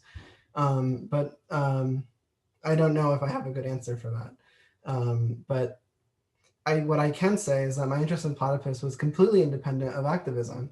I was not involved in activism at the time when I found Platypus, and I was totally turned off to like all political organizing.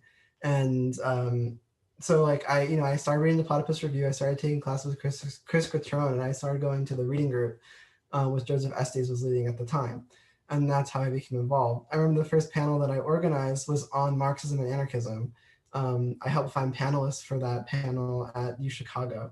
So my interest in Platypus was like, I wanted to learn about the history of the left. I wanted to learn about what was blocking the imagination for an emancipatory politics in the present. My activist experience is actually quite independent from my experience of Platypus. So I just wanted to put, and maybe that's why I was not like these other recruits. I had that distinction, and that benefited me.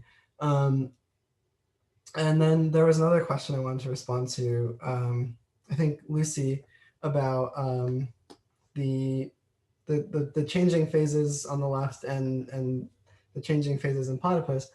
You know, yeah, again, my remarks are really different from the previous remarks. And during the fourth phase, I remember older members telling the fourth phase members that we were really weird, because like we weren't very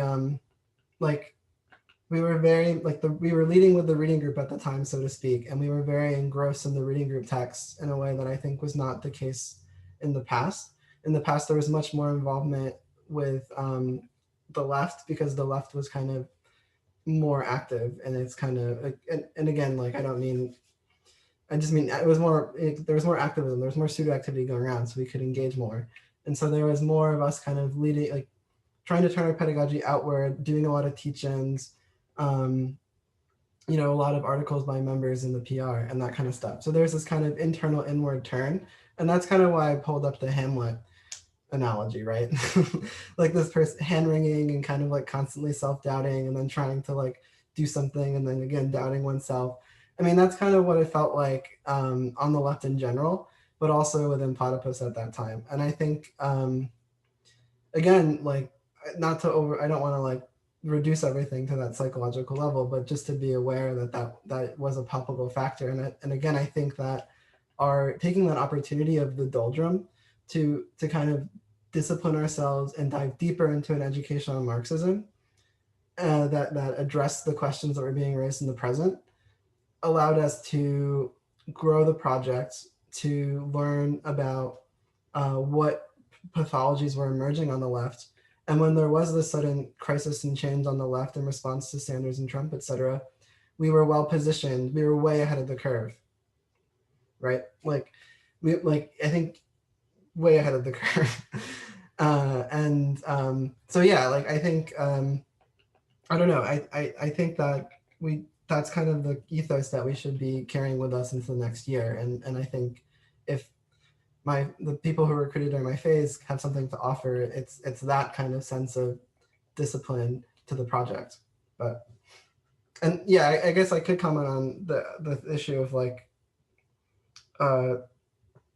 activism, like, you know, someone like Conrad or maybe there's like a recruit, like a lot of our recruits from the fifth phase were actually YDSA members, and they became members of Platypus because the YDSA chapter liquidated, in part because of Platypus, right? Right. But right, so like, you know, I think it's an open question about how do our members come about, and I don't think it's there's not like a set formula. And I think if a member is recruited, if a member we recruit is hell-bent on doing activism, I mean, at some point in time, I was hell-bent on doing activism, and I was very active in the campaign for a socialist party. And I think for me, it was, you know, there was like there was confusion, and I don't think I was alone in that confusion. And I don't think, but I think I was able to take up that confusion in a productive way.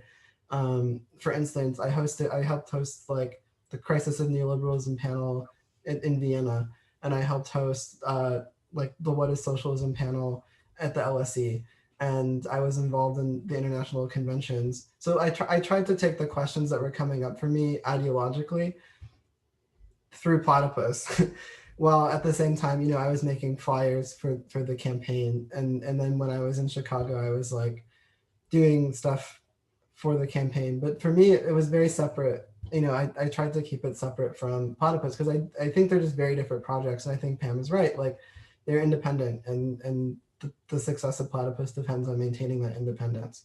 And they're just very different. And I think part of the confusion around the campaign was that people like felt like it was Platypus finally getting serious in the same way that the left at that moment in the fourth and fifth phase was getting serious by joining the DSA and becoming members of the Democrats.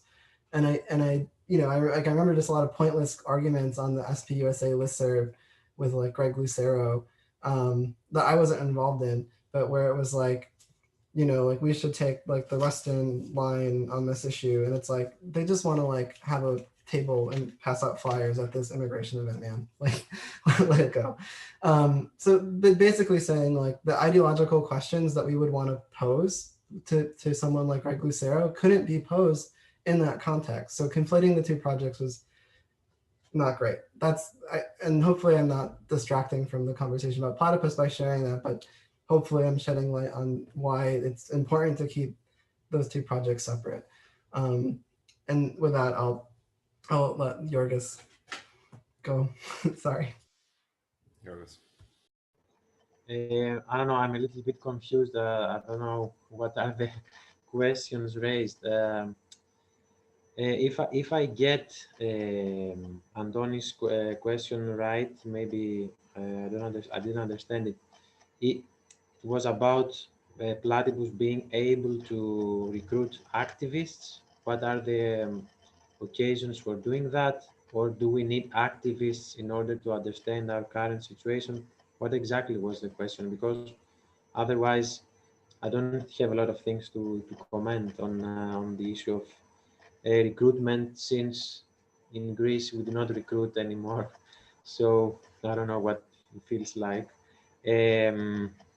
Now, what Pam was saying before, I just wanted to add a little bit on this. It is as if when I was listening to Pam, I thought of Kant, K-A-N-T, who was talking about the possibilities of experience, like he was willing to understand what were the conditions of the possibility of for objective experience. And it is as if Platypus, in a sense, is doing this as a concession to a pre-Hegelian, let's say, to bring the philosophical argument back to the discussion. And it is really, indeed, this is the negative aspect of Platypus. I mean, Platypus is trying to raise the issue of subjectivity by asking the question in these terms: what are the conditions for the possibility for a reconstitution of the left? And the historical consciousness is like a guide that helps us, let's say, salvage our present. It's an abstract formulation, I understand, but it's very crucial to mention it because it counterbalances the positivist, let's say, second part of our slogan, long live the left, which is aporetic. I mean, and it's we don't know exactly what that means. Just a small comment on the activist part. I don't believe that there is an actual obstacle, or that there is an obstacle that cannot be overcome if someone is engaged in activism. I mean, it depends. As David said, the liquidation of DSA for some reason enabled us to recruit. Why? I remember back in the day, we were thinking what kind of counter recruitment can there be between Jacobin and us. So it depends on the milieu that we are trying to intersect. If we are talking about blind practicism, then it looks not, let's say, very optimistic that we can recruit. But otherwise, I don't see why not. I mean, in the campuses, in the student unions, or in other fields. I mean, activism can be a stepstone to a kind of problematic that we are trying to cultivate. So I don't see that is, let's say, like a taboo. Oh, activist, okay, stay away. No. Again, through the discussion about activism, it came to my mind a rather maybe it may look a little bit out of the discussion. Why we do not include Deleuze in our reading group? Why do we choose to leave this outside? I mean, this is a kind of question in ways that how we are trying to understand our present. What kind of historical awareness we are trying to raise, and why we do not, let's say, concede to everything that goes on. Although all bets are off, it looks like the reality or certain aspects or certain milieus are closer to us, we like it or not, than others. And that's why some of the activists can come closer to Platypus than others. Okay, as a kind of comment on this. Thank you, Yorgos.